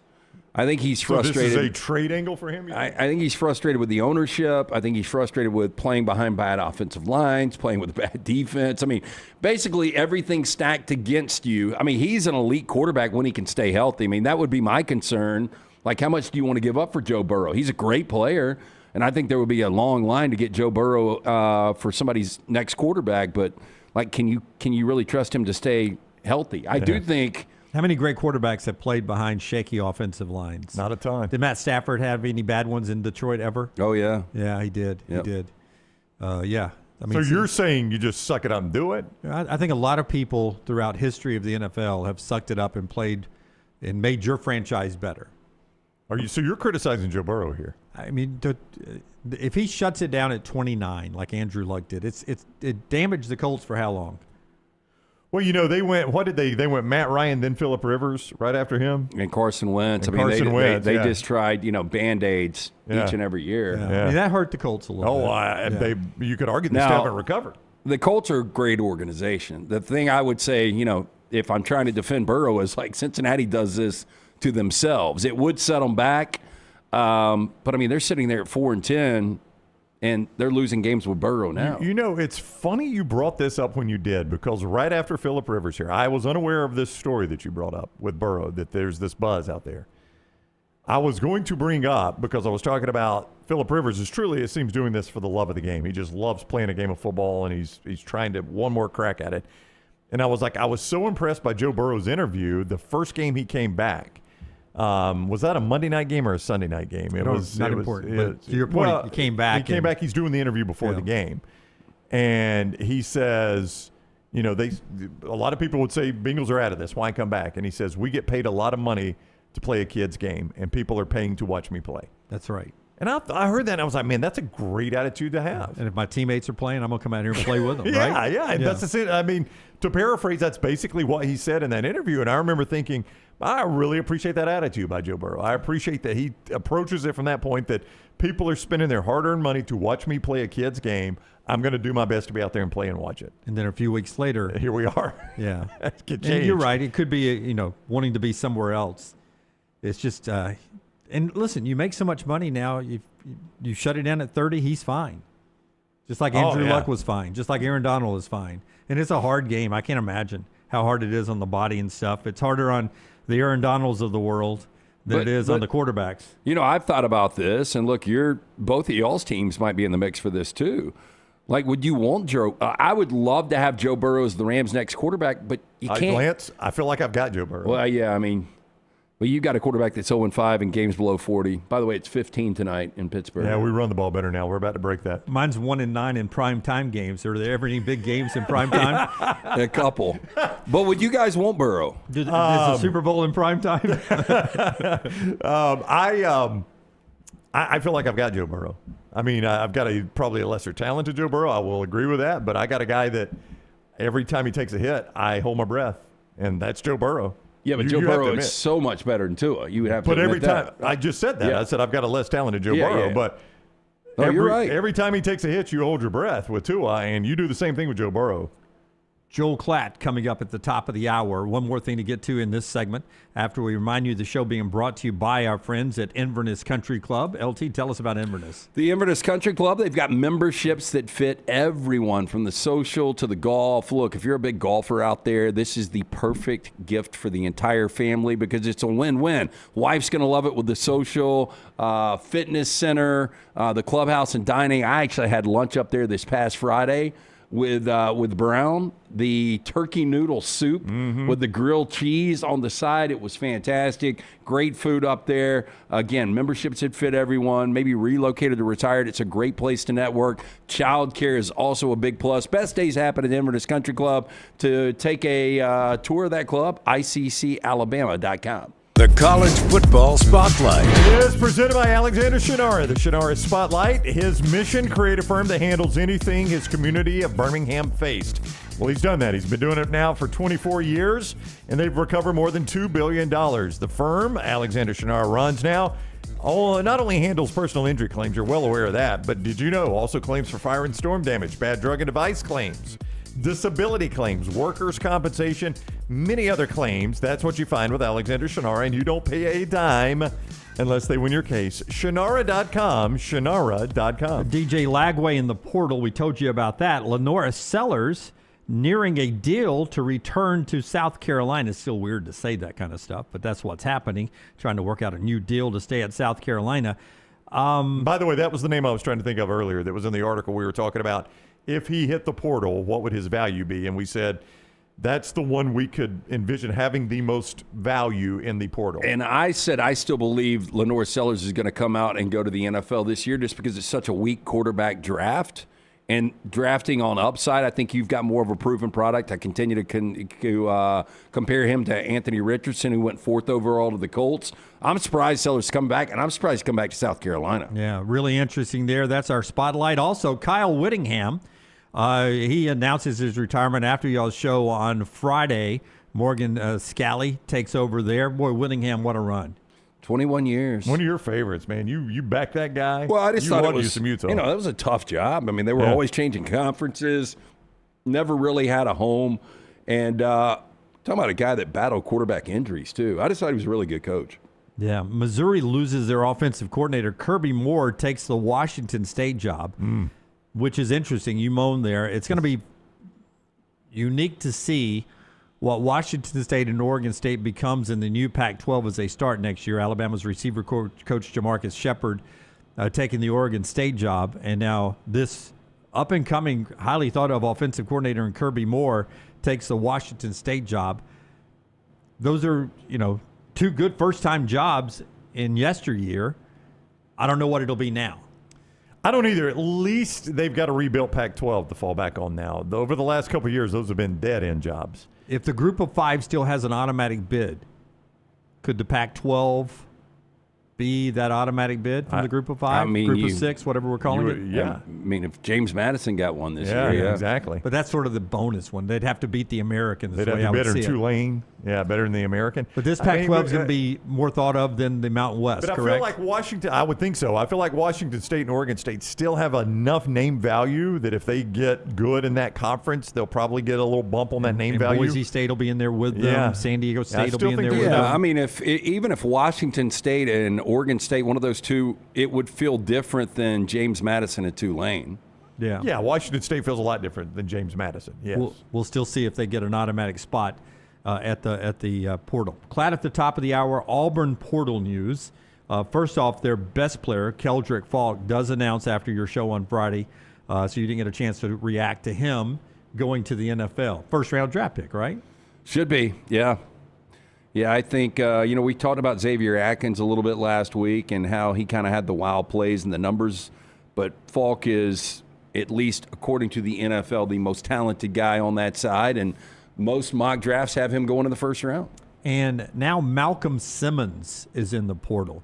I mean, Perry Thompson, Horatio Fields, two other of their great recruited receivers were in the portal, but this one, other than Cam Coleman, this was the playmaker. It was, and we talked, or there was so much talk about the Freeze 4, and you get to the end of all of this, and Cam Coleman has finally shown what he can do, but if you're an Auburn fan, you're going to be like, boy, you just wasted that group. You did. I mean, you wasted that group, and you point fingers a lot of places. Hugh Freeze is going to ultimately get the finger pointed at him. Lancey was the head coach for all of that. But that was such an exciting group of receivers for Auburn fans, and, boy, you've gotten nothing out of that. And now a lot of them are going. I mean, we assume Cam's going to stay, right? I assume that. Yeah. I don't assume anybody's staying anywhere, I mean, look, he's going to get a ton of offers, but if he obviously loved Auburn for a reason, and I seriously doubt it was to sign with Hugh Freeze, and now you've got a guy that, you look at the track record of Alex Golesh, and I'm sure Golesh is going to sit him down and say, here's going to be your quarterback, or this is at least what I think, and here's what we can do for you. And, boy, I'd be super excited if I was Cam with Alex Golesh coming in. I'd go back to my Tennessee tapes, and I would say, look at these guys. Yeah. This is what I can do in the SEC right here. All these guys are playing on Sunday. We're scoring 40-plus points a game. This is what you'll be doing next year. Yeah. Interesting to see, though, but Simmons joins Perry Thompson, Horatio Fields, and some others that I don't think impacts as much as Simmons. You get portal news with every program now, and that's something Alex Golesh is dealing with. The folks at On3 are reporting that they may be getting a big offensive lineman, Auburn, and Bear McWhorter, who originally picked Michigan over Alabama, but now they're sort of, whatever they call it, snow globe, crystal ball. Crystal balling Bear McWhorter to Auburn. He's from Cartersville, Georgia. So we'll see if they end up picking him up, a big offensive line piece for the 2026 class. Klatt on the other side of the show, being brought to you by our friends at New York Butcher Shop. Had an opportunity to get in there, see our friends Art and Jim on Saturday. Had the kids over. Jace brought his new girlfriend over. We did the old steaks, the fillets from the New York Butcher Shop. Some of those delicious sides from the fresh meats. And look, for Christmas, they can do your Christmas meal. They are taking orders for that right now, both the Cahaba Heights and the Greystone locations, from the steaks, the chicken. You can get those turkeys pre-ordered as well.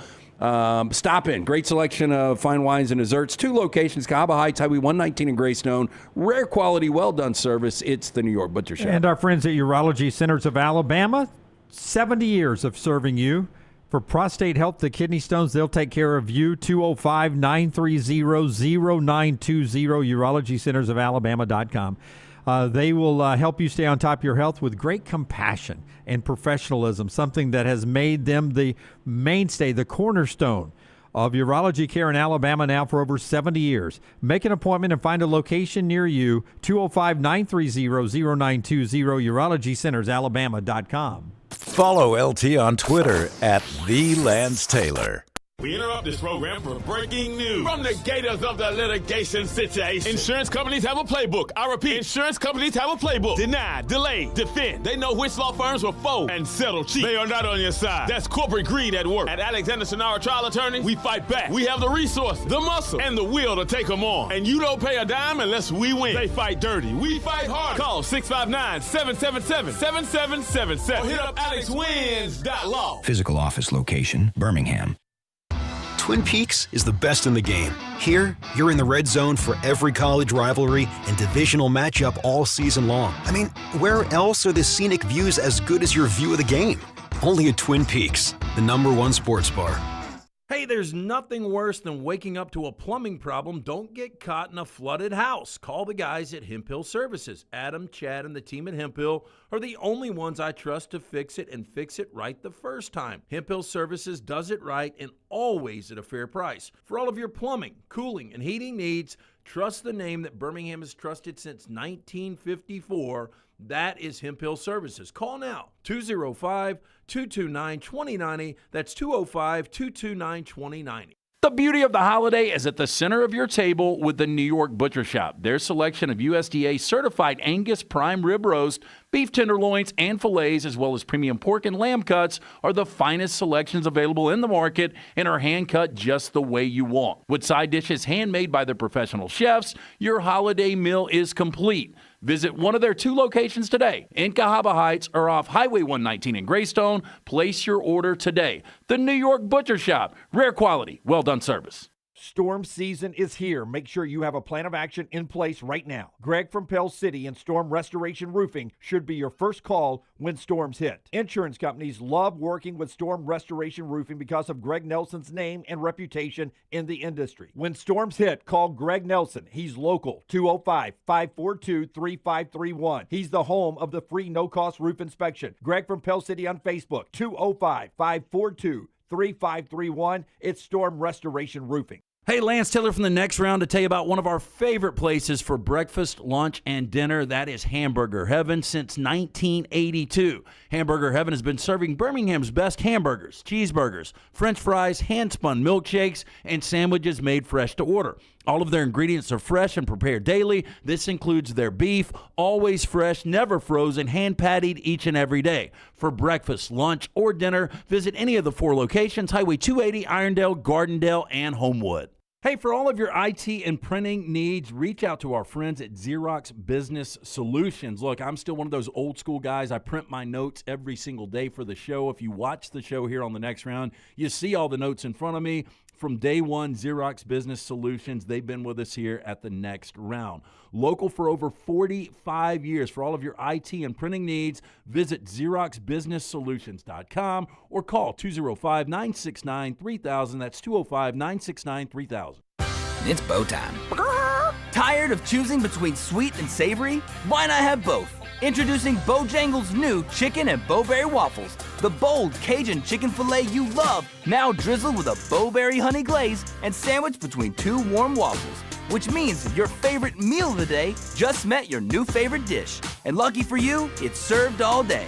But it's only here for a limited time, so try chicken and bowberry waffles at Bojangles today. It's bow time. Jim Dunaway, Lance Taylor, Ryan Brown. Live from the Birmingham Racecourse Casino Studios, the Next Round, presented by Bud Light, is on now. Champy's Chicken brings you the final hour of the show every day here. The great Sterling down there with his crew for over a decade in the same location. Wonderful piping hot chicken cooked to order. It is open for lunch right now, dinner as well. Perfect for tailgating and watching the games. Brian Dover and I cooked to order, juicy down to the bone. Champy's Chicken, Highway 119 in Alabaster. Developing news, Mike Rodak reporting that a Alabama judge has granted former Tennessee coach Jeremy Pruitt an injunction against the NCAA, preventing it from enforcing its show cause order or interfering with his employment opportunities. At some point, their ability to keep you from working will be challenged and lose in court. Yeah, there's no doubt. It's got to. You mentioned Jesse Mender with his show calls, former defense coordinator for Michigan, defense coordinator now for the Chargers under Harbaugh. That's only through April. Yeah, so I think if you're Michigan and that's your guy, I think you suck that up and don't worry about it. That would be who I would hire if I was them. I know other people have choices, but good young coach coming up. I like mentor. Pruitt will be a hot property, though, I think, in the SEC if he can get cleared by all of this. And this is a step in the right direction, at least in the state of Alabama. But he's got higher goals than just, state of Alabama. But could be a good fit over at Ole Miss to help Pete Golding. Yeah, be interesting. Yep. All right, Joel Klatt joins us each week at this time. We always appreciate Klatt's time. College football on Fox at Joel Klatt. The Joel Klatt Show does tremendous work there. Welcome in, Klatt. How are you today, buddy? Good. What's going on, fellas? How you doing? It's game week here in this state. I don't know if you've heard. I know, right? Alabama. That's exciting. That's exciting, and it's like you don't have that much time off, which is good. I wish that we would just start the playoffs right away, personally, but can't wait for this. I think Friday night's going to be the best one of all of them. I think that's going to be a great game. You have said on this show you don't like this matchup for Alabama. As you've had time to digest that a little bit more, maybe look at some more film. Do you still feel that way now that we're on game week? Listen, I mean, like we saw this play out in Tuscaloosa. I think Alabama has to play clean, because there's not a ton of margin. It is a matchup that is not great for Bama. Although I will say, the more that I watched the film of that last game, it was just a couple of those mistakes. Oklahoma couldn't do anything offensively, and they really haven't in other games either. So I've said this, and everyone thinks it's disparaging, but it's actually not meant to me. Oklahoma is just kind of an SEC version of Iowa. Very good on defense and very suspect on offense. And they've got to create either explosives or get a short field via their defense. That's really the only ways that they score. In the back half of the year, guys, they did not drive the football and score. And I don't think they will against Bama, because Bama's been playing really solid on the defensive side. Well, I think you guys would agree with that. So it comes down to protecting the quarterback and not making mistakes. And if Bama can do that, I think they'll win the game. And that's, again, after watching – I've watched that last game a couple of times, and it's just those few mistakes, because Bama – outgained them by 200 yards in that game? Yeah. It was 400. They were the better team outside of those few mistakes. Yeah, 406 total yards to 212, I think it was, something like that, yeah. Yeah, I mean, Ty went 326 on them. We talked about this, 28 of 42. I mean, outside of the pick six, and look, that is massive. I mean, that's the difference in the game. Sure. But outside of that, that's the game. I mean, he played about as well as you can play against that defense. I mean, have you seen another quarterback play that better well? than anybody else against them, I mean, so again, that's why I think that there's probably more reason for optimism, because you can go out there, you can tweak a few things game plan wise. I know I try to stay away from things like this, but it is hard to beat a team twice. And the reason is, rather than just saying that, the reason is when things go well, it's really, really difficult to evaluate the game with clear eyes and try to think of or find areas that need to be fixed. Because when you win, everything looks like rose-colored glasses. But when you lose, boy, it's really easy to be like, okay, we need to tweak this, this, and this. And so just the hindsight, the ability to correct, the ability to develop and get better is way easier with a loss. That's why it's hard to beat a team twice, is because generally speaking, the team that won is going to roll in there with a very similar, maybe not exactly the same, but a similar game plan. Whereas the team that lost usually has something that is, I would say very different to drastically different. Yeah, that's why you're so good. I was going to ask you something about the rematch, but from a quarterback perspective, Ty Simpson is a very smart quarterback. We've seen that all year long. Brent Venables is really great at disguising and bringing pressure and all that. Oklahoma did not have their best pass rusher in that game in Tuscaloosa. They get him back for this one. But getting a second look at the Venables scheme, does that help Ty Simpson, or does that allow Venables to sort of disguise things? Yeah. Oh no, help. The more looks you can get at it, the better. It also allows you to build things into your plan. Like, so for instance, well, I've talked to Ryan Day about this a lot. And let's go backwards a little bit. You remember the 19 year where Clemson beat Ohio State in the semifinal. That was a really good Ohio State team. And how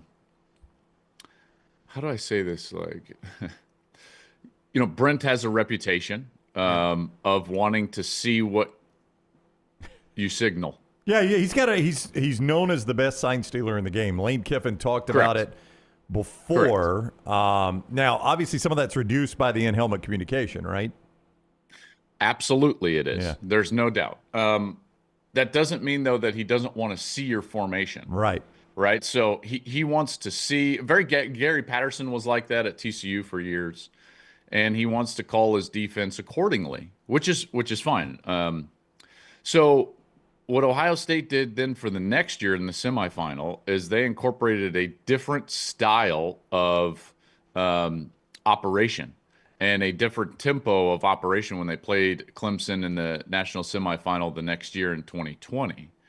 And they started using what they would call a muddle huddle, and then out of the huddle, a quick tempo to snap the football. So it took that ability away from Venables and the Clemson defense, and Ohio State torched them.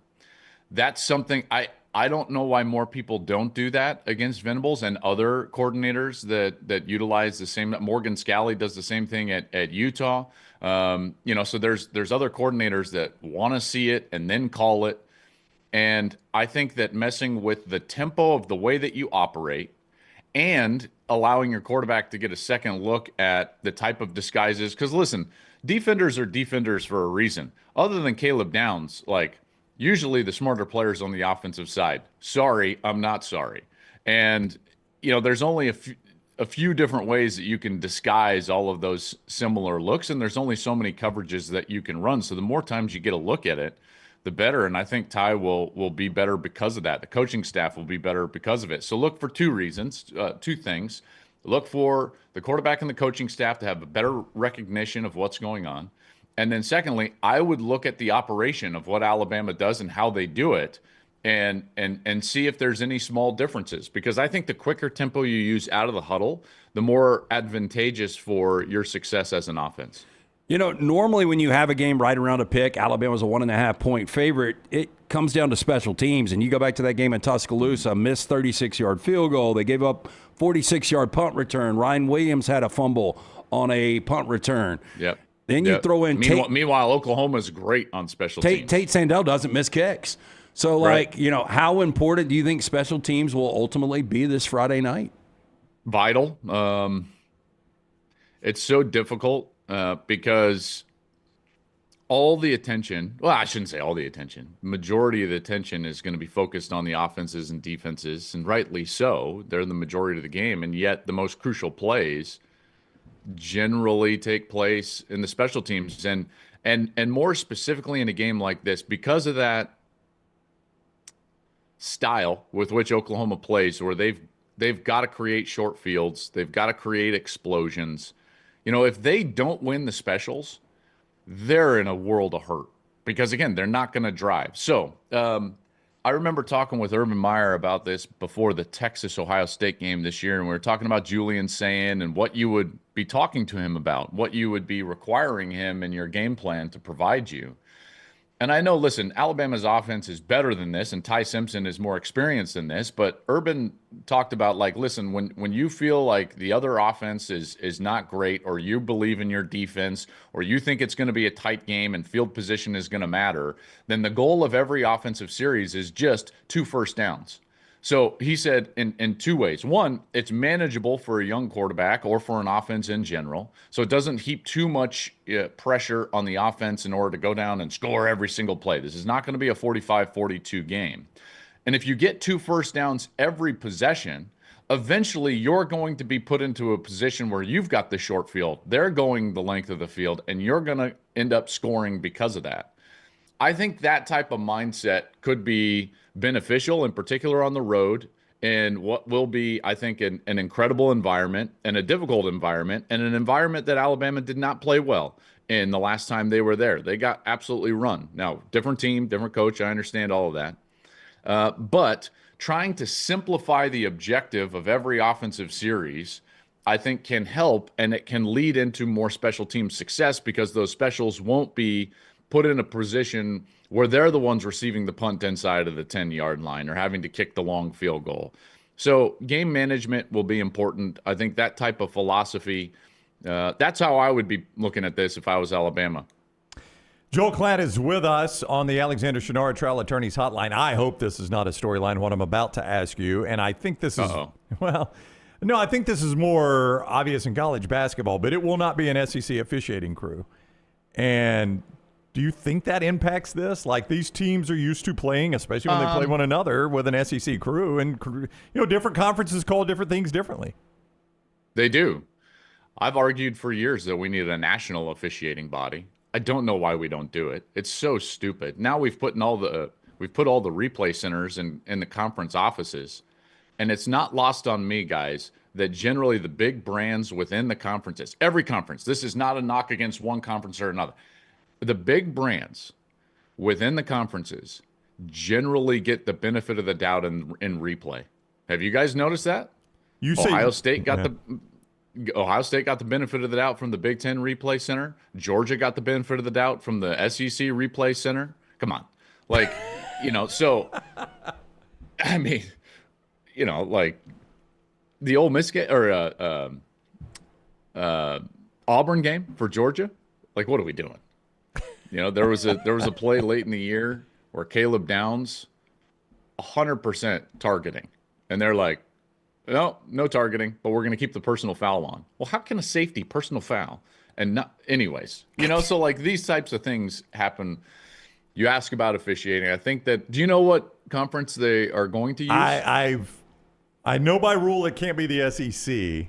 And they're in a bind because the SEC's in 3 of the 4 games. I believe it'll be a Big 12 or an ACC crew, because the Big 10 too, they play the next round. That's right. I have been told to anticipate an ACC crew. Maybe for both of these. Does that mean that we're going to get the? I guess it has to be an ACC game to get the full replay center. Yeah.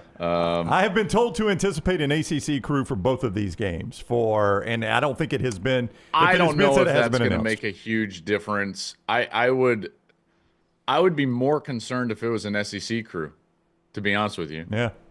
Not because the SEC crews are worse, but just, again, like when you get into replays, I'm telling you, those brands matter in replays. I know that's super tinfoil hat conspiracy theorist guy. Really shocking from you. It really is shocking from you, to be honest with you. I'm floored that you would say that. But tell me I'm wrong, Jimmy. Tell me I'm wrong.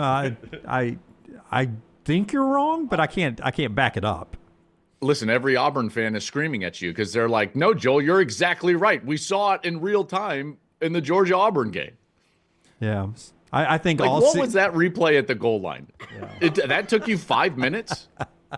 What are we doing? What are we doing? On top of that, they ruled that it was not a touchdown, but it also was not a fumble. And I'm like, wow. Right. Which both things can't be true. You really threaded a needle on that one, yeah. And they're like this. They're like looking over like this. Is like, what does Kirby want?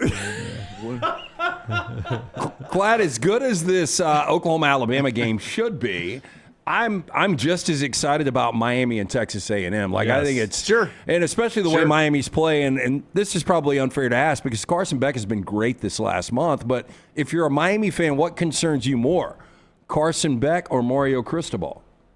Oh, both. They're 1A and 1B in my concern bucket. Until that last run here in November, and I was more leery of that Pitt game that they ended up winning on the road and impressively doing so. Leading into that game, in the previous 9 November games, Mario Cristobal was 3-6 in November. Like, that's not great. And then you've got these games that pop up for Carson Beck where it's not just that he makes a mistake. Like, we've seen that even from Mendoza. Mendoza did that. I mean, he threw a pick late against Iowa. They overcame it. He threw a pick late against Oregon. They overcame it. He threw a pick late against Penn State. They overcame it because it's not multiple mistakes. Beck will give you like multiple mistakes, back-breaking mistakes. You guys know it. You've seen it, right? And then the game management from Cristobal on the I trust Mike Elko and Marcel Reed so much more than I trust Mario Cristobal and Carson Beck. I think that's, and I think that's probably pretty accurate, in particular in that environment. I think that's going to be one of the great environments that we've ever seen. Although I don't know what they're going to do with themselves. They're kicking at that prime time slot of noon, I believe. Noon Eastern, 11 Central. It always waters down the crowd, I'm told, until I watch your games, and they're always great atmospheres. Yeah. I wish we could call that one. That is a big noon kickoff. You played Kyle Field, didn't you? Yeah. How tough is it?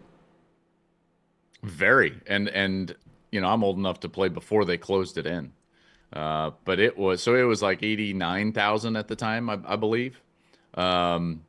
Really, really difficult. The audio is it's deafening. It was the loudest stadium I ever played in. Yeah. And we played an overtime game. Man, you bring me back to heartbreaking. We drove down late to take a 3-point lead. They, in 40 seconds, go back and kick a field goal. We go to overtime. Our defense stops them for a field goal in the first overtime possession, and we had just scored, so we're like, oh, man, we're going to win. And I hand the football off, and I'm looking back, and our poor back, Bobby Purify, who was a great back and never fumbled, I see him get hit, and the ball just, dropped straight to the ground, and they dove on it. And it was just like, oh, no. That was a back-breaking, heartbreaking loss. Yeah, I was there in 2013 before they closed it, and in 2017 after they closed it. And I think it's because people make fun of all their chants and traditions, but I think it's because so many people are saying the same thing at the same time. They're doing the same cheer. 100%. So that's what makes it loud. It's not just like airplane noise, right, where everyone's just trying.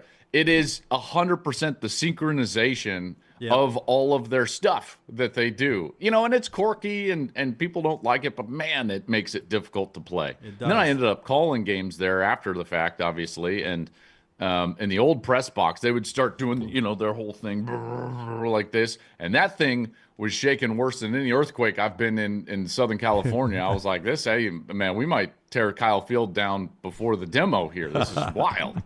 Hey, I think the die is already cast for the Group of Five moving forward. I think they'll lose their auto bid when we redo the playoffs. But if not, if there's still a hope to keep the auto bid for the Group of Five, how important is it for Tulane or James Madison to be competitive this weekend? Is it sort of the future of an auto bid for the G5 at stake for them to look the part this weekend?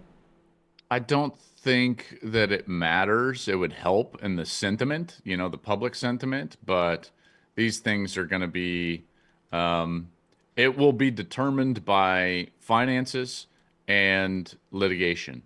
And the reason the Group of Five is included in this playoff is to avoid antitrust litigation. That's it, guys. We're not looking for a Cinderella. Nobody cares in football about James Madison or the equivalent of George Mason going. Didn't George Mason go to the Final Four or something like that? Nobody cares in football about that. We don't want Cinderellas. We want the best teams playing each other at the end. In fact, hot take. I mean, the hottest of all takes that I've ever had in my entire life. The NCAA basketball tournament is a joke. It's the dumbest tournament and the least fair tournament in all of sports. We go and we put teams at odd times on neutral sites in a one-game affair. That doesn't crown a true champion. We're not doing anything that tells us who's the best team over the course of the entire season. If anything, the NCAA basketball tournament should act exactly like the old World Cup, which we should have groups. They should all get guaranteed 3 games, and they should be played at the higher seeds arena so that those seeds are rewarded for a quality game. And that way we don't just get to see Kentucky one and done against George Mason or something like that. Well, that's stupid.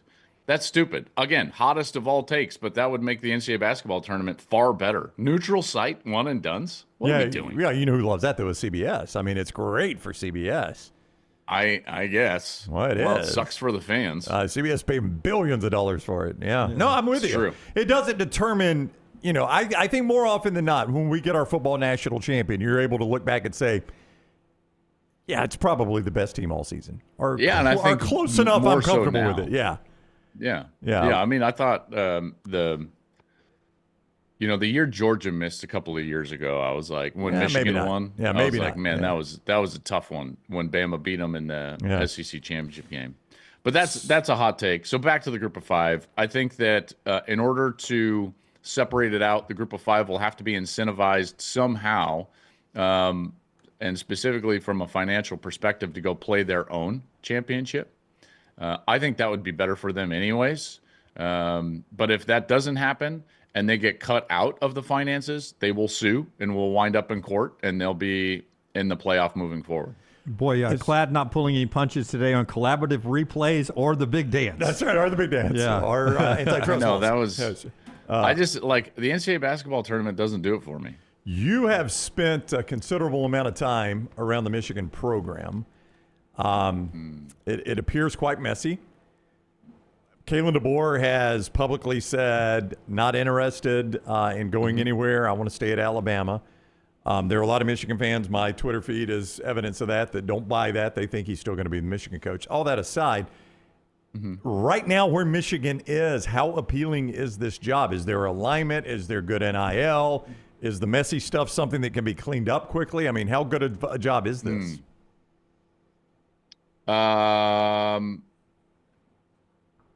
That's a great question. It's messy. It is. Let me take it in sections. You said like, how's the NIL? All right, very go. good. Yeah, very good. Okay. Very good. They've got plenty. As evidence, some of their recruiting classes and what they've done in the portal over the last couple of years, right? All right. So like they're up there with some of the better NIL and financed college football programs in the entire country. Right. As is evidenced by Bryce Underwood. Okay. Yeah, Bryce, and then they got Savion Hyder. That's right. They've got Andrew Moore. Like they've got resources. That's right. Okay.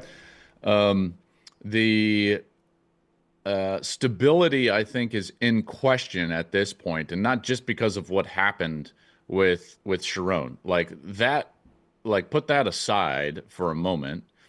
But now there's going to be a query or an investigation, if you will. I know that they haven't said a full investigation, but into the practices and culture of the department. Well, guys, to me, that went off like a nuclear bomb. Mm-hmm. That is much more impactful to this program and the standing of this job than what happened with Sherrone Moore. That's getting all the news because it's sensational. And everyone wants to be like, what is going on there? Okay, that will come and go, and they're going to hire a new coach. But that new coach is going to evaluate the two things that you brought up. How well supported are you? And is your structure stable? In particular, from an administration standpoint. And if there's a query or investigation into the practices and culture, that is way too vague for me to feel comfortable about what that structure is going to be moving forward.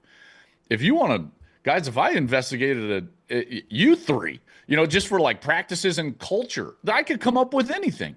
I mean, Lance stayed out too late last night, and it's like, well, that's bad for the culture, right? So it's too vague and not specific enough to find something that you can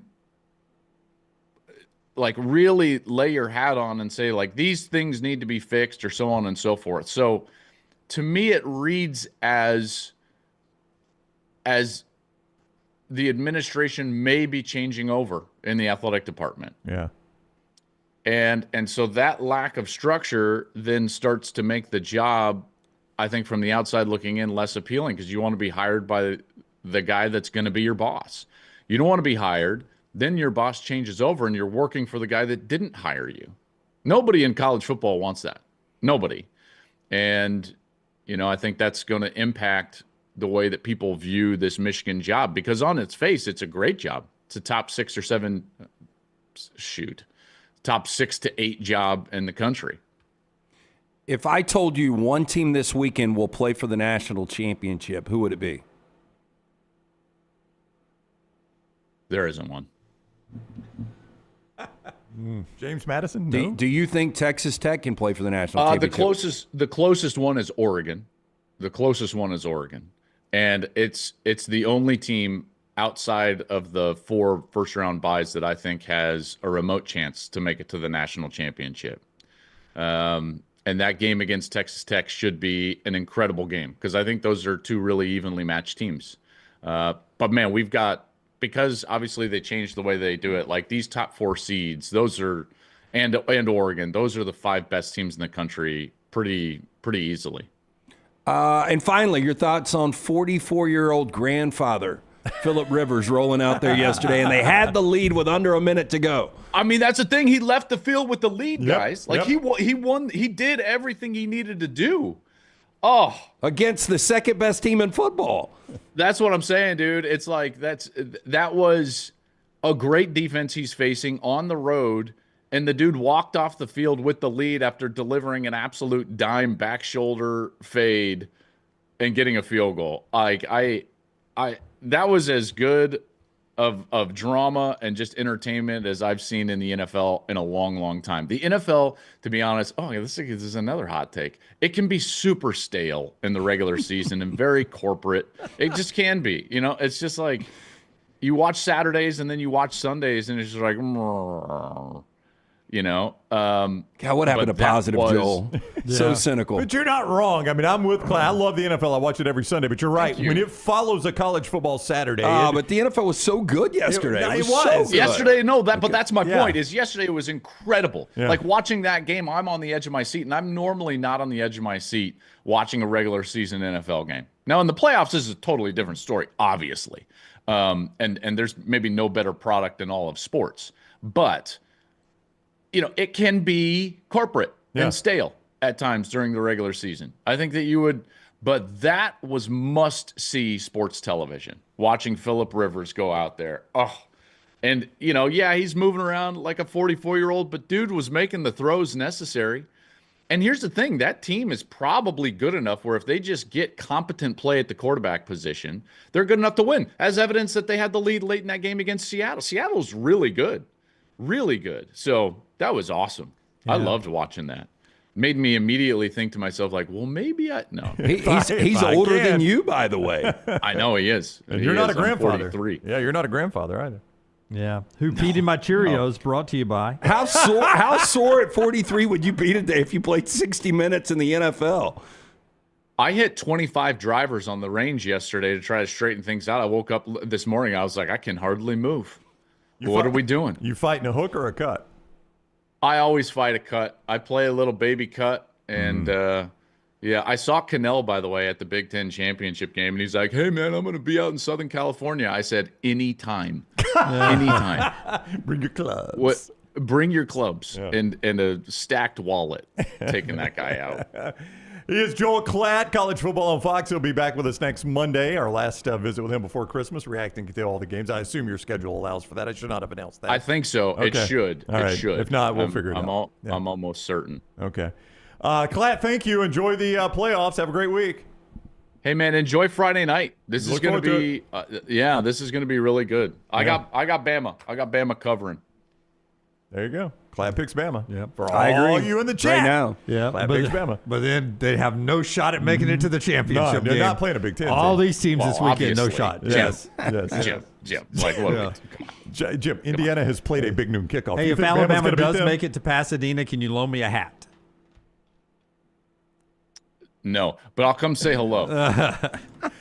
Will you go to the Rose Bowl? 100%. I got the Holiday Bowl in the second. I told my producer, I was like, I'm not coming down for production meetings the day before I'm going to the Rose Bowl. Okay, well, we'll see you there. there. I'll be there. Yeah, we'll see you there. If Bama makes it, we plan on being there. I think his wardrobe dictates he has to be at the game. We'll see. It was a That's retorical exactly question. right. Yes. That's why I asked about Boys, the hat. have a great day, okay? All right, buddy. We'll see you. Great chatting with you. Klatt with us on the Alexander Shinara Trial Attorneys Hotline. Think about that real quick. He played against Vince Young in the 2005 Big 12 championship game, and he's younger than the guy that took the field against Seahawks yesterday. It's insane to think about. It really is. And Brady said that if it wasn't for a rule that he could come back, he's still in good enough shape to play. I believe that. Brady looks skinnier than he did in his playing days. Rivers looks much heftier. I will. I'm not a big. I think you guys agree with me. Brady's not the best. He's the best to ever play, but not the best analyst. Oh, I agree 100% But he on used that. piss missile yesterday on one of Stafford's throws. Was that your line, by the way? Piss missile? I got it. I called it piss rocket. That's right. I got it Piss wrong. rocket, He's getting better as an analyst, though. I'm getting used to him. One of the two. I just think there are better ones on both networks. Hey, the show is being brought to you by a ton of good sponsors. One of them is our friends at A+. Tell us about A+.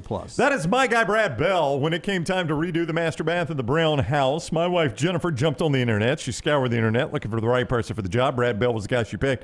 She did that after talking to a ton of contractors, people that had used certain contractors, read a bunch of reviews.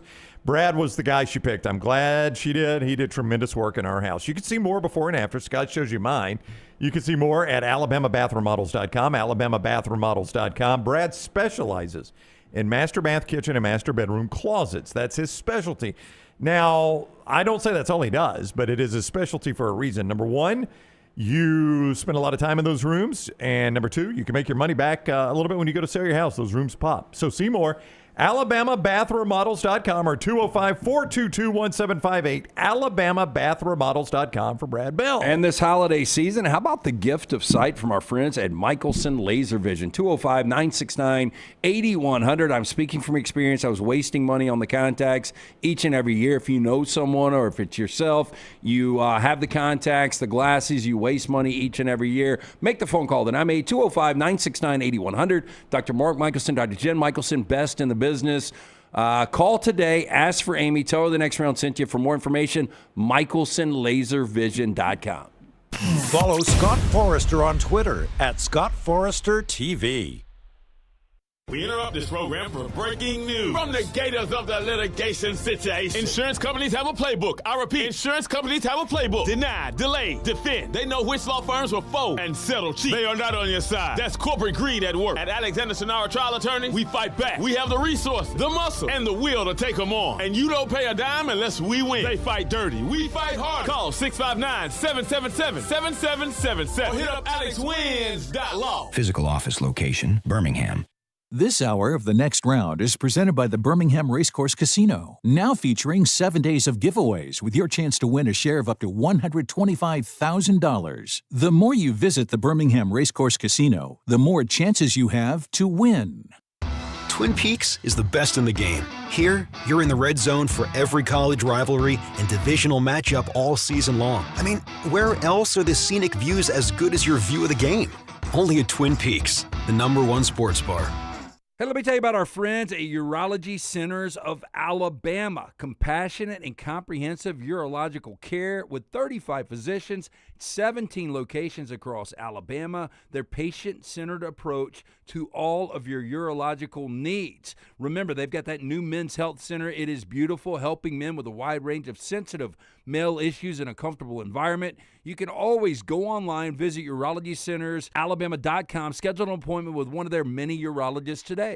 The beauty of the holiday is at the center of your table with the New York Butcher Shop. Their selection of USDA certified Angus prime rib roast, beef tenderloins, and fillets, as well as premium pork and lamb cuts, are the finest selections available in the market and are hand-cut just the way you want. With side dishes handmade by their professional chefs, your holiday meal is complete. Visit one of their 2 locations today, in Cahaba Heights or off Highway 119 in Greystone. Place your order today. The New York Butcher Shop. Rare quality, well-done service.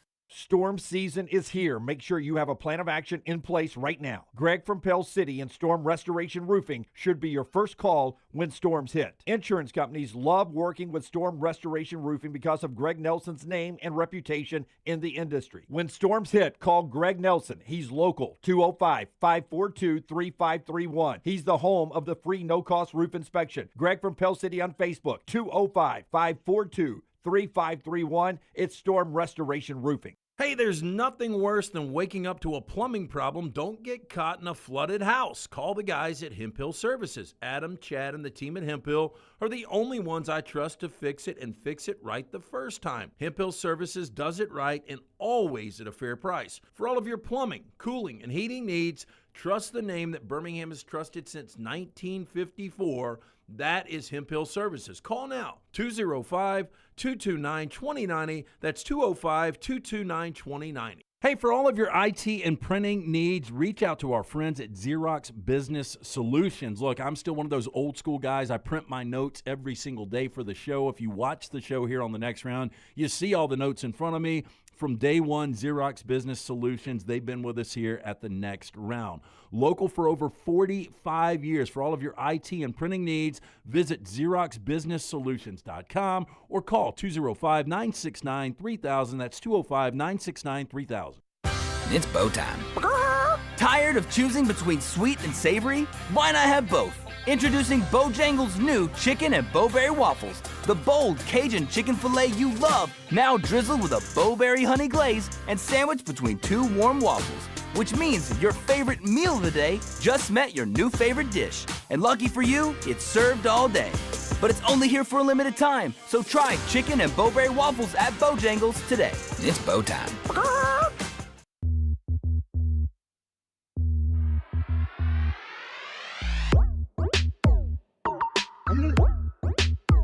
Final segment of the show today being brought to you by our friends at Champy's World Famous Fried Chicken, champyschicken.com. Right now, if Tyler was there, he'd say, man, give me some hand-cut chicken fingers and those baked beans on the side. All the sides are made in-house there, so are the desserts.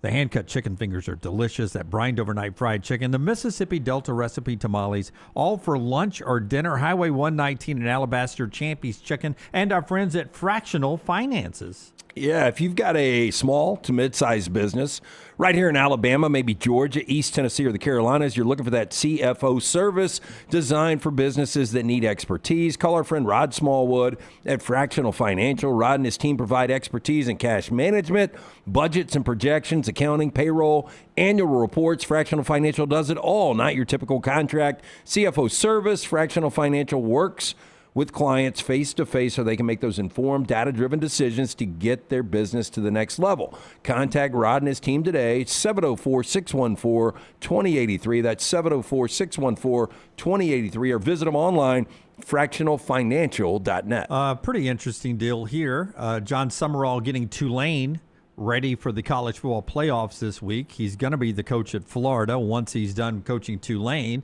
And today, he donates $100,000 of his own money to Tulane to help strengthen the program and retain recruits and such like that for the new coach who's coming in. Pretty cool. It's a really cool move. A guy that's headed out of a program to say thank you for helping me get into the position to take the Florida job. That's yeah, cool look, and I know it's apples to oranges because we are talking about a Group 5 to an SEC school, and Lane Kiffin went from SEC to SEC. But it's almost like you need to print these out and somehow like put a little pamphlet together. This is the way you go out. Right. And this is the way you don't go out. Because Summerall is literally hitting every button the right way. Yeah. All the high notes. You're absolutely right. And this one is one I've not seen done before. Maybe it's been done just not publicly, but Tulane released it, and it is, to your point, a great look for John Summerall as he heads out the door to give $100,000 back to their NIL. Hey, he's got 4 kids. Yeah. Wow. Brendan Sorsby is in the portal now, joining DJ Lagway today of new portal entries. Not surprised, the Cincinnati quarterback. And look, just based on production and some of the games I've seen him, I would rather have Sorsby right now than Lagway. Lagway's got a lot more upside, but Sorsby's like a proven warrior. That's another one we talked about the other day in comparison to Levitt, and you really, really like I like Sorsby a lot. Yeah. I mean, just great college quarterback. I don't think you'll ever see anything at another level, but very, very good quarterback. Reminds me of the kid that led TCU to the national championship. Max Duggan. Yeah, a little bit of that kind of DNA when it comes to him there. Thought that was all interesting. Before we get to trash, our interesting moment of the day brought to you by Alexander Shannara Brownie. Shannara Trial Attorneys. You can find more at Shannara.com, Shannara.com. They've been doing it the right way for more than 25 years now. 25 years at Shannara.com. Right here in Birmingham, Alabama. More than 150 attorneys, more than 500 dedicated team members. They've recovered more than $2 billion for their clients. If you need to be one of those clients, it's very easy to do. Shannara.com. Shannara.com. You don't pay a dime unless they win your case at Alexander Shannara Trial Attorneys. Shannara.com. Listen, I know we like cold weather games. If you're sitting at home, I don't understand how you go to games. But if you're in Chicago, still an outdoor stadium, imagine opening up a cola and it's not frozen yet, and then you open it up with those big, thick gloves, and instantly as you open it up, the air hits it, and you start to pour it out, and it's nothing but ice there. You can't even enjoy a nice drink in the stands there. Yeah, you just got to take bourbon in. I mean, can't freeze bourbon. There's not really another option in that cold. You know, I went to that game last year, and I was fortunate enough that somebody let me in their suite in New York, and it was 7 or 8 degrees when the Rams played the Jets. And I don't know how fans sit in that kind of stuff. Yeah, I was watching some of that game. I don't know why. It was Bears-Browns. But I had some of it on for a minute, and I was just noticing Dunaway, the sun and shade parts of the stadium, and I thought, I bet there's 20 degrees difference in the sun and shade spots. It's already that cold, and it's probably 20 degrees colder in the shade than in the sun. How big of a fan do you have to be to sit out in that? I can't imagine, Lance. I mean, first of all, you've chosen to live in Chicago, so you've chosen to live in this. It's one thing to live in it. It's one thing to go sit outside for 3.5 hours in it. That is amazing. Crazy. Let's get to trash today. Brought to you by our friends at Way to Wellness, your journey to healthy living. Way to Wellness, aplanforme.com. Leslie and her board-certified team can help you out. All you have to do is jump on that website, get all the details. And by the way, no contracts, no sign-up fees, and that first consultation is free. They have the injection therapies that was so popular in 2025. They'll help you in 2026 as well, and so much more. I use these protein bars to keep from bad snacking. She's got a plan for you. No cookie cutter plan. Everything's different. At Way to Wellness, your journey to healthy living. Congratulations, The Cure Rock and Roll Hall of Fame inductees 2019. Are you as excited as I am? By the sounds of it, no. LT's Trash is presented by Bud Light. Easy to drink, easy to enjoy. Pick up some delicious Bud Light this holiday season. We start first. Last time you guys have been in a Denny's. You know, I've actually talked about this recently. I don't think I've ever been in a Denny's. That's impossible. It's completely possible, actually. Last time I was... When have you been in a Russian gulag? I mean, it's possible. Daytona Beach. One morning going to the Daytona 500 for practices. There was one by the hotel. What is it, the Grand Slam or something like that? Yeah, I think it's been about 30 years for me, too. If I have been to a Denny's... You just didn't recognize it? I do not remember it, but I don't think I have been. So early 90s, 30 for me. Yeah, it's been a little time. Denny's has unveiled Sticky Kicks, limited edition sneaker filled with real syrup, launching for National Syrup Day, which is coming up this Wednesday, the 17th. Seems like a bad idea. It's actually outside of if you didn't have the Denny on there, I'd be like, that's a pretty good looking kick. It's got syrup in it, Lance. I'm just talking about the color scheme. Yeah.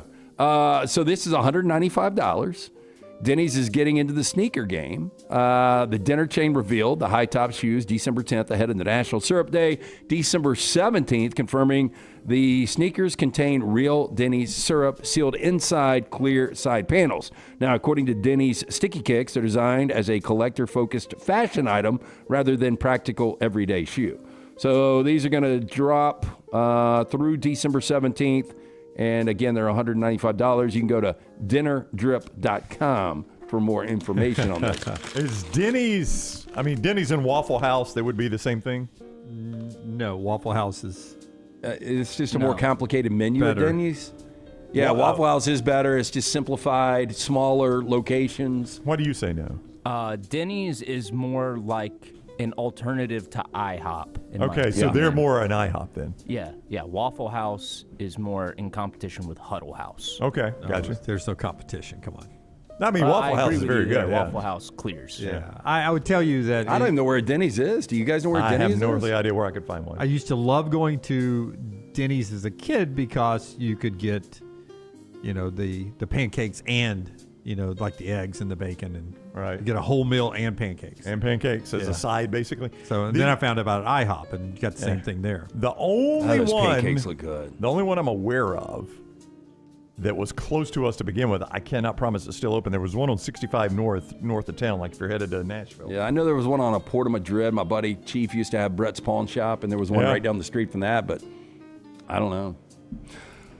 So, a man is suing the Aria Resort Casino and its parent company after waking up in a security holding area in handcuffs and being told he owed the casino $75,000 despite having no memory of how the debt was incurred. Wow.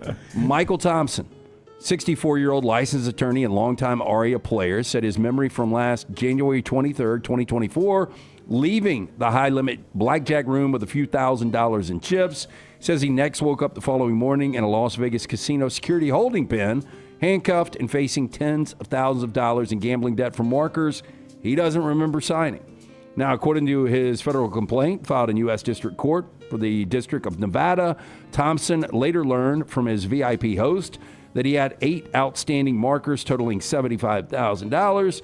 He claims there were discrepancies between the amount barred and his recorded wins and losses. Lawsuit alleges Thompson was incapacitated that night, says signatures on several markers, quote, only loosely resemble his.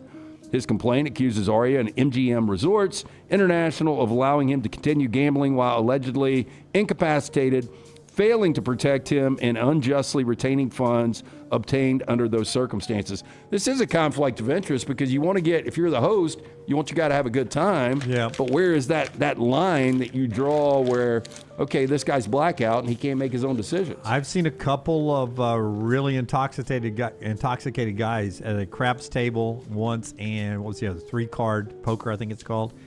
But I've never seen them shut them down. That's got to be an uncomfortable conversation, saying, I think you're too drunk to gamble. Keep playing? Yeah. I know of one guy that was hauled out of a casino for being too drunk, but he called the dealer, see you next Tuesday. Yeah. That'll get you every time. Yeah. Probably drunk or not, it's going to get you. Yeah. But yeah, they're going to let you go until you really, I mean. And some people black out and they're still functioning. You know what I'm saying? Oh, yeah. They're still.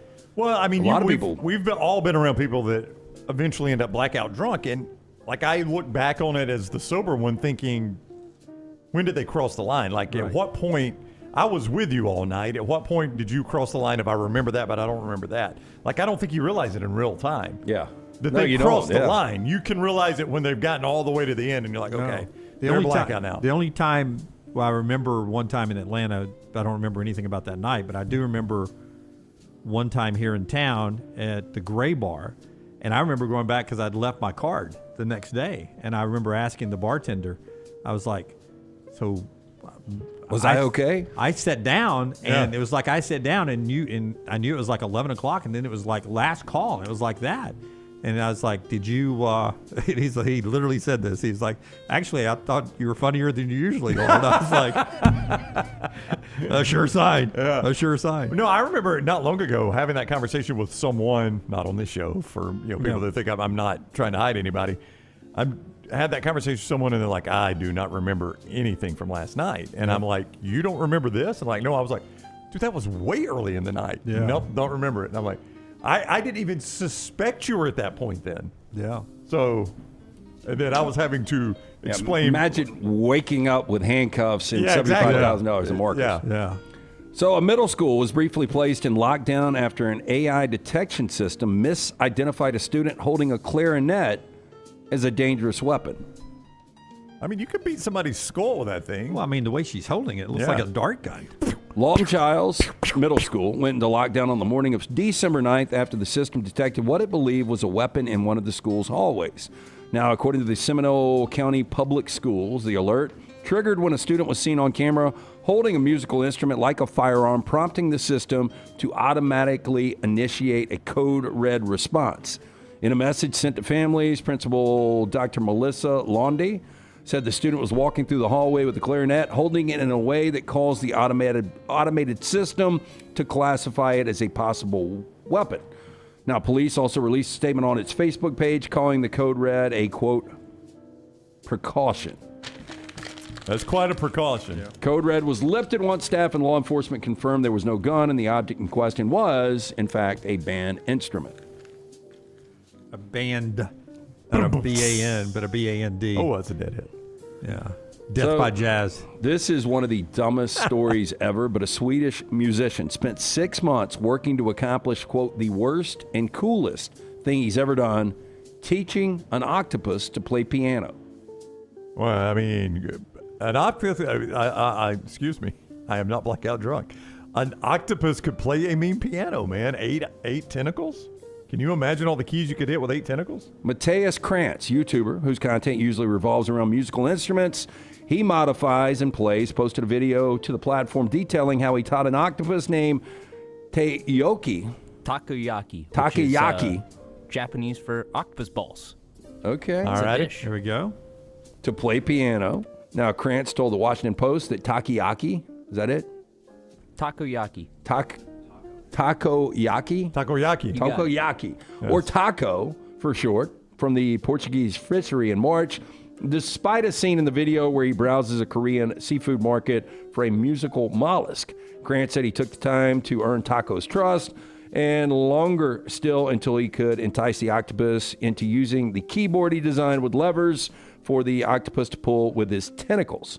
Now, he said Taco started to plateau with only playing 1 or 2 notes at a time, using bubbles to interest him in the instrument, but a breakthrough came in August when Krantz installed a, quote, crab elevator in the tank. The device would lower crab, Taco's favorite treat, small amount into the tube for every note the octopus played.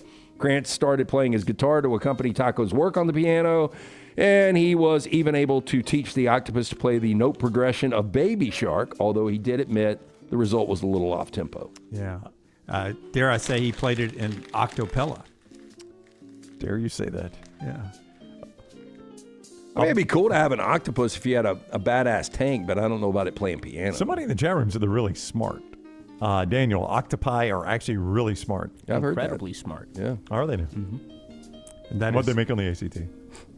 That's all I got. That is Trash Today, brought to you in part by our friends at Company Distilling, where there's a big event coming up a little bit later. Yes, big event coming up this Wednesday. We're going to be out at the Edgewood location of Odie's Tavern from 4 until 6. We'll be doing a live show from 5 to 6, but we are doing an activation with Company Distilling. Come out, try their variations. If you haven't had the product before, we've been talking about it for months. It is available throughout the state of Alabama. Some other states is available in as well. Ask for it by name. If they don't have it, tell them to get it. For more information, come join us this Wednesday at Odie's in Edgewood from 4 until 6, or go online, companydistilling.com/Alabama. All right, Alabama's on the practice field as we speak, preparing for the game coming up. So this is Tuesday of a Monday prep week, since the game's on Friday, right? We do all that kind of stuff. So it's a normal Tuesday practice for Alabama as they work over in Tuscaloosa on the practice field.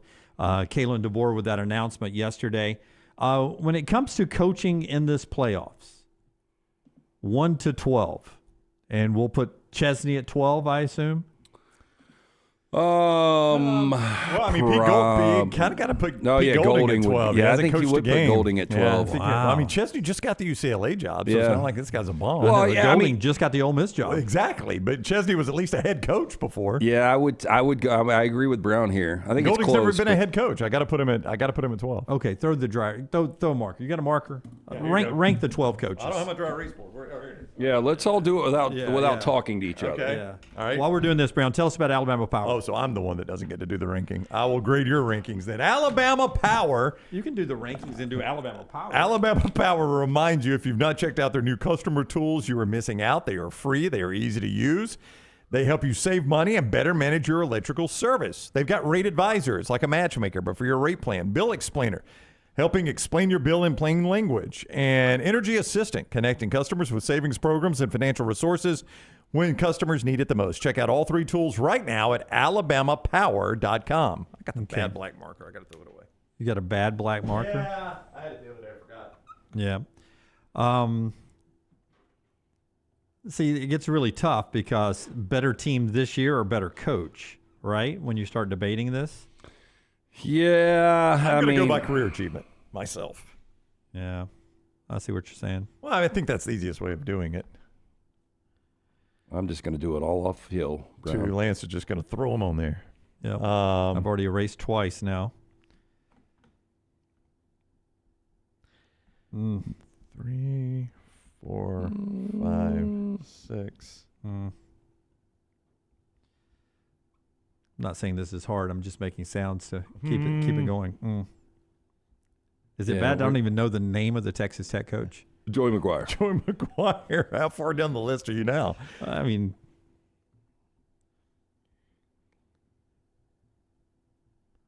God, this is tough. I like Pete Golding. I really do. Well, I bet you got to put him last. He's never been a head coach. I don't know how you can say all these other guys have literally been head coaches. Yep.